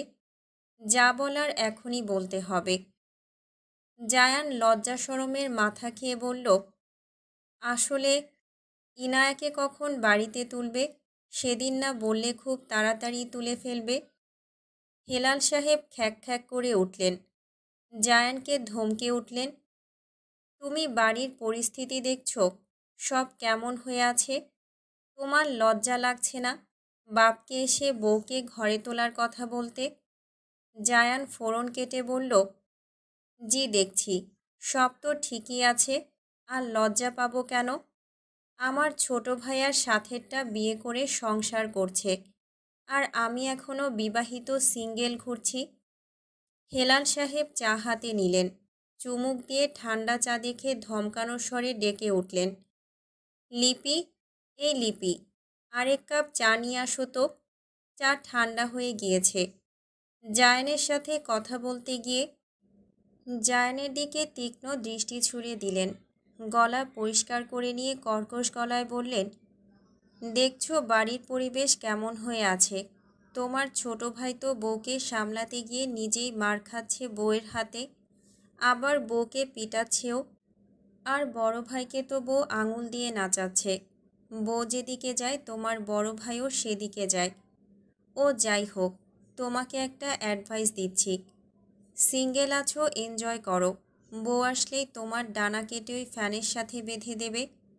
তোমার তো নিজের ভালো সহ্য হচ্ছে না। বিয়ে করে ভাইদের মতো অশান্তি করতে চাচ্ছ। ভালো আছো, ভালো থাকো, নিজে শান্তিতে থাকো, আর আমাদেরকেও শান্তিতে থাকতে দাও। জায়ান অবাক হয়ে বলল, ওরা অশান্তি করছে? অবশ্যই অশান্তি করছে। একটু আগে শুনলে না নুসরাতের কান্নার শব্দ? তোমার ভাই মনে হয় আমার ভাতিজিকে মেরে টেরে অজ্ঞান করে ফেলেছে। জায়ান হাসার চেষ্টা করল। হেলাল সাহেবের কথার দ্বিমত করে বলল, আর যাই করুক, আরশ বউ পেটাবে না। হয়তো। হেলাল সাহেব জ্বলে উঠলেন, হয়তো বলে কি বোঝাতে চাচ্ছ? আমাদের বাড়ির মেয়েরা ছেলেদেরকে পেটায়, এরকম কথা যেন মুখ থেকে বের হতে না শুনি। শুনলে তোমার ঠোঁট সেলাই করে রেখে দেব। জায়ান ঠোঁট কামড়ে মিনমিন করে বলল, তা তো দেখছি। বড় ফুপু কি করেছেন? হেলাল সাহেব কর্কশ গলায় বললেন, মিনমিন করে কি বলছো? সাহস থাকলে পরিষ্কার করে বলো। জি না, কিছুই বলছি না। আমি যাই। হ্যাঁ, যাও, এতে জিজ্ঞেস করার কি আছে? পরের দিন রাত। হেলাল সাহেব রেডি হয়ে এসে বসলেন সোফার উপর। বাড়ির ছেলেদের আগে নুসরাত রেডি হয়ে গেল। পরনে সাদা শার্টার কার্গো প্যান্ট, পায়ে স্লিপার, চোখে চশমা, হাতে ল্যাপটপ ব্যাগ। চুলগুলো কোনো রকম খোপা করে রাখা মনে হচ্ছে, একটু টোকা দিলেই খুলে পড়ে যাবে। হেলাল সাহেব সোফায় আরাম করে বসলেন। নুসরাতের দিকে একবার তাকিয়ে চোখ ফিরিয়ে নিলেন। নুসরাত হেলাল সাহেবকে ডিঙিয়ে মেহেরুন্নেসার রুমের দিকে চলে গেল। ইসরাত সাদা আর কালোর মিশ্রণে কুর্তি আর ব্যাগি প্যান্ট পরেছে।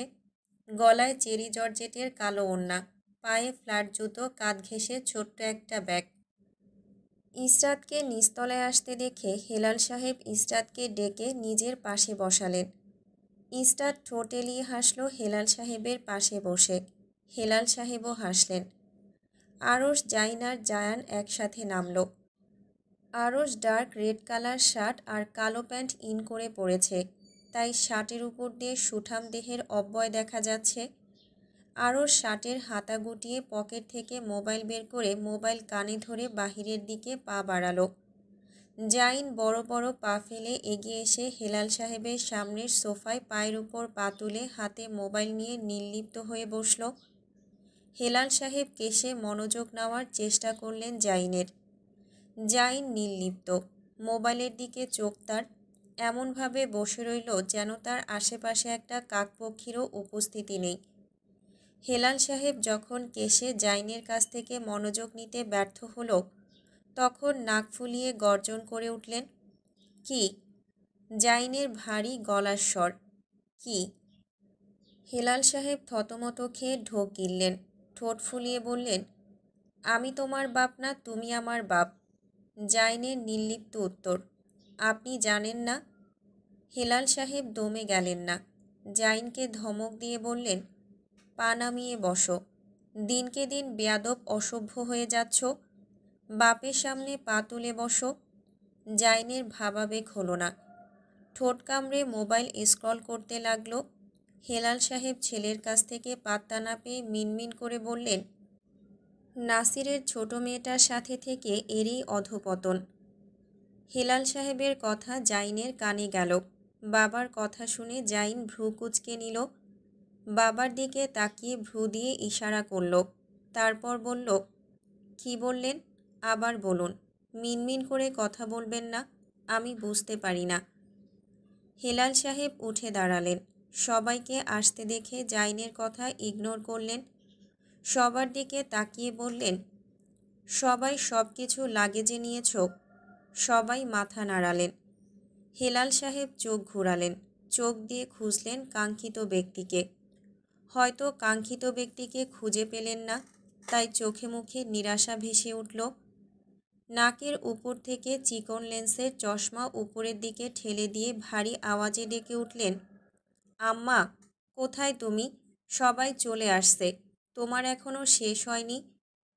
মেহেরুন্নেসার গলার আওয়াজে তারা নিজের রুম থেকে উচ্চ আওয়াজ ছুড়ে বললেন, আইতাসি আইতাসি। এত তাড়া দাও ক্যা? একটু আরাম কইরা রেডি হইবার দিবা না? মেহেরুন্নেসা এর 10 মিনিট পর নিজের রুম থেকে বের হয়ে আসলেন। লাঠির ঠক ঠক শব্দে ড্রয়িং রুমের সবাই ফিরে তাকালো পেছনের দিকে। মেহেরুন্নেসার মুখের দিকে তাকাতেই সকলের মুখ ইয়াবড় হয়ে গেল। মেহেরুন্নেসার ঠোঁটে লাল লিপস্টিক, সাথে ঠোঁটে মিষ্টি হাসি, পালের কানের রিং, চোখে গুচির চশমা, পরনে নুসরাতের কুর্তি, গলায় ছোট ছোট পাথরের ক্লাসি নেকলেস, একপাশ দিয়ে রাখা ওড়না, হাতে চিকন পাথরের ব্রেসলেট, কুর্তির সাথে মিলিয়ে ব্যাগি প্যান্ট, পায়ে নাইকোর লোগো বিশিষ্ট ব্ল্যাক কালার শু। মেহেরুন্নেসা সবার দিকে তাকিয়ে ঠোঁট এলিয়ে হাসলেন। সৈয়দ বাড়ির সবাই হাঁ করে তার দিকে তাকিয়ে আছেন। হেলাল সাহেব ভারী গলায় বললেন, আম্মা, তুমি এসব কি পড়েছ? মেহেরুন্নেসা লাঠি ধরে একটা চক্কর মারলেন। যুবতীদের মতো হাসলেন ঠোঁটে হাত দিয়ে। নাসির সাহেব হাত দিয়ে বুক চেপে ধরলেন। মেহেরুন্নেসার দিকে তাকিয়ে বললেন, উনি আমার মা হতেই পারে না।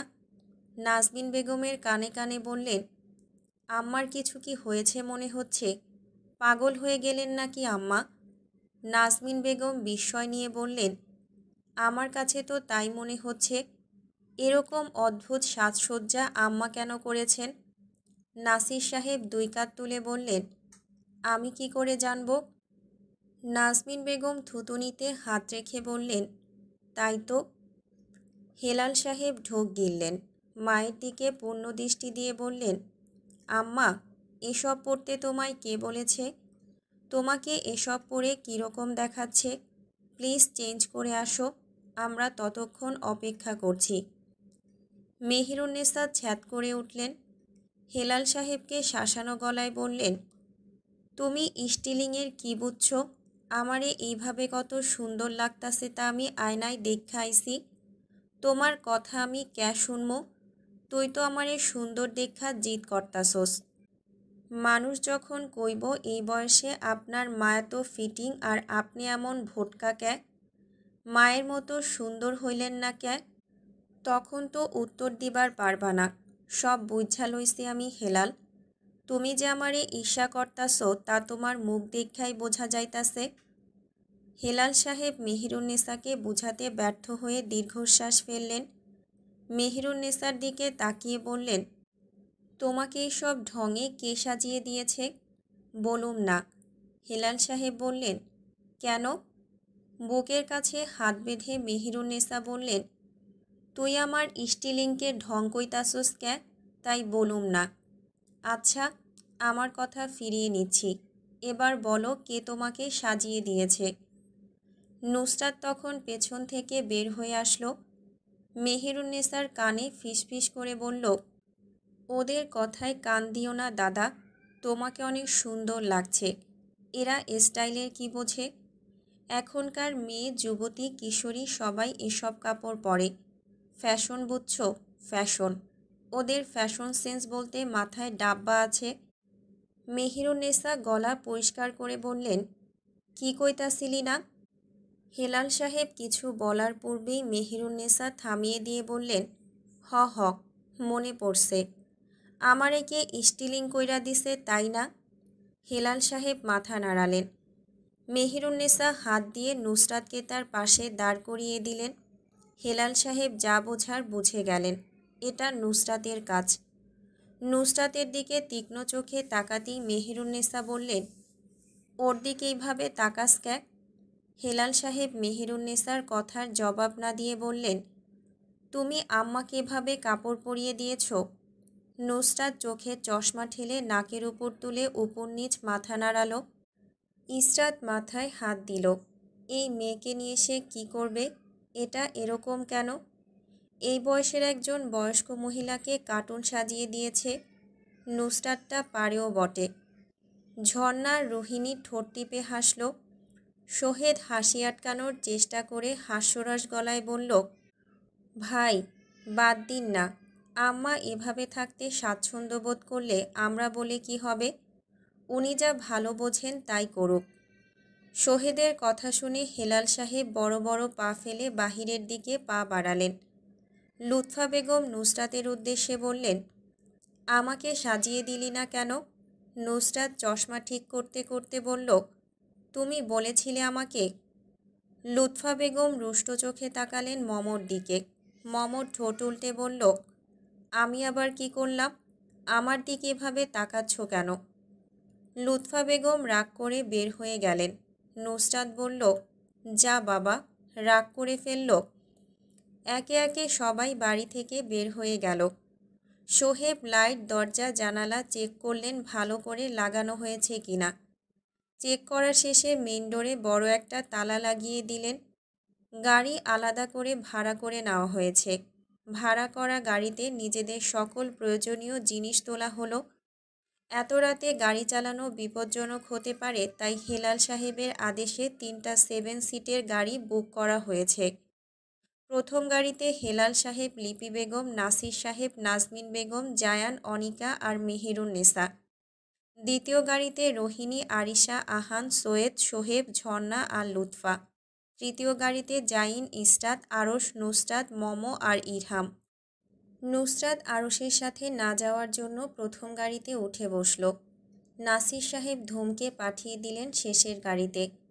মুখ লটকে যখন গাড়িতে উঠতে যাবে আরশ নুসরাতকে ভেঙিয়ে বলল, ওলে আমার বোনটা, ইস তোকে নিল না তোর বাপ। বাচ্চাটাকে নাসির সাহেব রেখে গেলেন। অনেক দুঃখ পেলাম আমার বোনটার জন্য।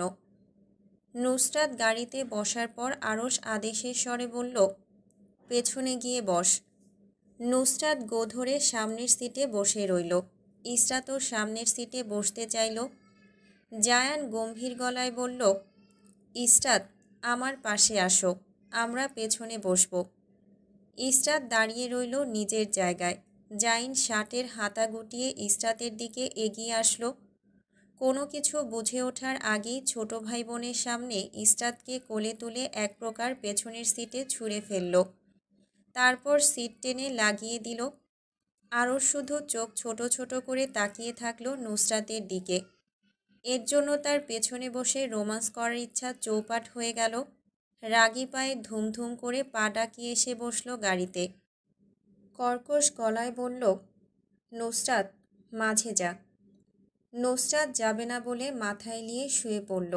ঘুমের ভান ধরে পড়ে রইল মাঝে না বসার জন্য।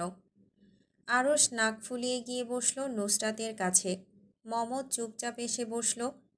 এখন কথা বলা যাবে না, পরিবেশ বেশ গরম হয়ে আছে।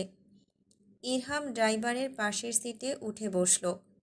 ড্রাইভারকে উদ্দেশ্য করে বলল, গাড়ি চালান আঙ্কেল, ওরা অনেকটা চলে গিয়েছে এতক্ষণে। আরশ নুসরাতের পায়ের উপর নিজের এক পা তুলে রাখল। নুসরাত ভ্রুকুঞ্চন করল, তবুও নড়ল না। আরশ নুসরাতের মতিগতি বুঝে অধর বাঁকা করে অদ্ভুতভাবে হাসল। গলার কাছে নিয়ে গরম শ্বাস ফেলল। নুসরাতকে নড়তে না দেখে ফিসফিস করে বলল, দেখি কতক্ষণ আমার পায়ের ভর নিজের উপর নিতে পারিস। আজ দেখব মিসেস সৈয়দ আরশ হেলালের কত ধৈর্য শক্তি। নুসরাত তবুও নড়ল না। সিটে গায়ে নিয়ে শুয়ে থাকল। বলতে ইচ্ছে হলো, বারবার নিজের পুরো নাম বলে আমাকে কি আপনার নাম মুখস্থ করাতে চাচ্ছেন? কিন্তু এখন কথা বলা যাবে না। স্বার্থের খাতিরে 2-1টা কথা কোরবানি দেওয়া মঞ্জুর। ইসরাত কিছুক্ষণ পিছনে বসার পর হাঁসফাঁস করতে লাগলো। জাহিন ইসরাতের এমন অদ্ভুত আচরণের মানে খুঁজে পেল না। ভ্রু উঁচিয়ে জিজ্ঞেস করল, কি হয়েছে? ইসরাত ঠোঁট কামড়ে বলল, কিছু না। জাইন ইসরাতের মুখ দুই হাত দিয়ে চেপে ধরল হাতের তালুর মধ্যে। গম্ভীর গলায় বলল, আমাকে বলো, আমি দেখি কিছু করতে পারি কিনা। ইসরাত টেনে শ্বাস নিয়ে বলল, শ্বাস আটকে যাচ্ছে। জাইন কিছুক্ষণ তাকিয়ে ঠোঁট কামড়ে হাসল।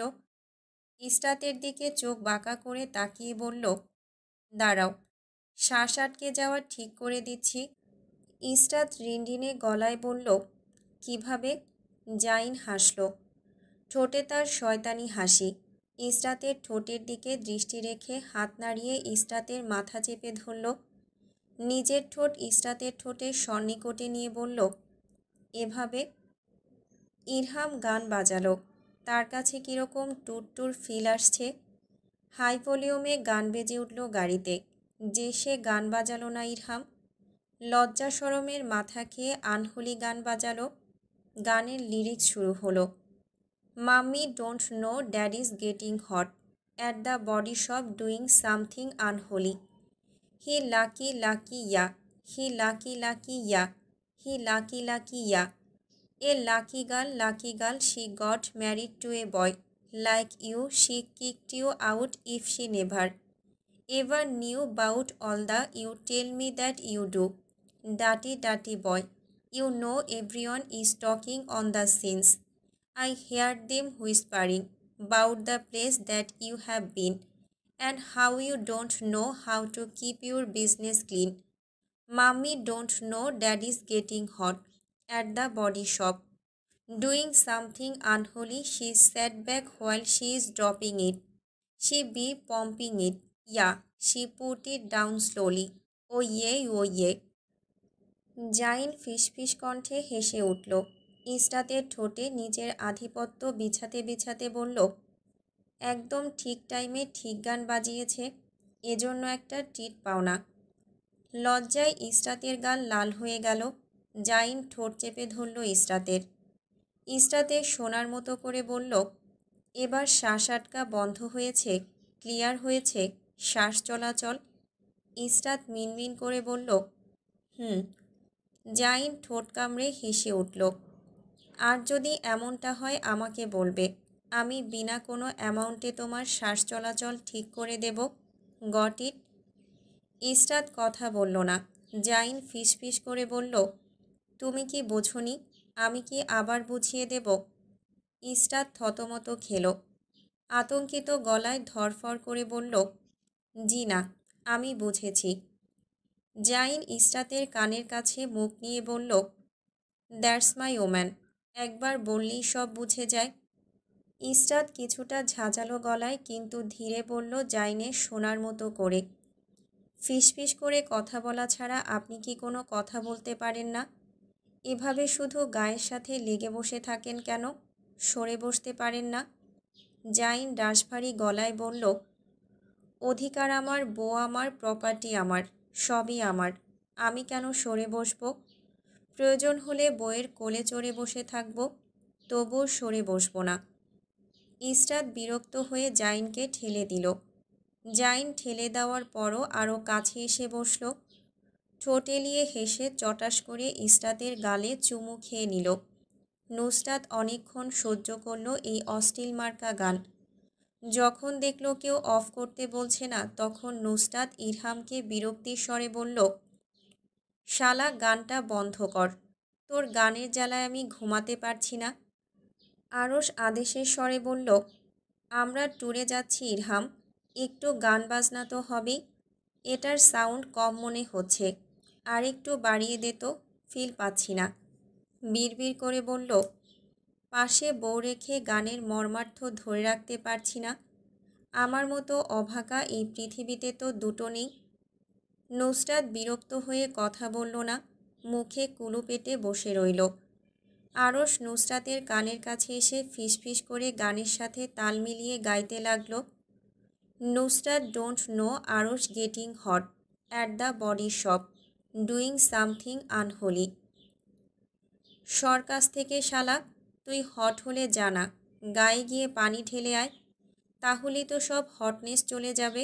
আমার কানের কাছে এসে প্যান প্যান করা বন্ধ কর আল্লাহর ওয়াস্তে। আরও সরল না। নুসরাতের কাঁধে মাথা রাখল। নুসরাতকে জ্বালানোর জন্য গরম নিঃশ্বাস ছাড়ল কাঁধে। কিছুক্ষণ পর কানের কাছে ফু দিতে লাগল। চাঁদের আলো ঘোলাটে কিরণ ছড়াচ্ছে। অন্ধকারে ঝিঝি পোকার ঝিঝি ডাক কানের কাছে লাগছে। জানালার গ্লাস কিছুটা ফাঁক করা ছিল, তাই শনশন করে সে বাতাস গাড়ির ভেতরে ঢুকল। গাড়িতে থাকা সবাই ঘুমিয়ে আছে, শুধু নিশাচর প্রাণীর মতো দুটো চোখ সবাইকে পর্যবেক্ষণ করছে। হাতে মোবাইল। মোবাইলের ব্রাইটনেস একেবারে লো থাকা সত্ত্বেও হালকা আলো ছড়িয়ে নুসরাতের চারপাশ পরিষ্কার হয়ে আছে। সবাই গভীর ঘুমে। ঘন ঘন শ্বাস নেওয়ার শব্দ কানে আসছে। নুসরাত চোখ ঘুরিয়ে একবার জাইনার ইসরাতের দিকে তাকালো।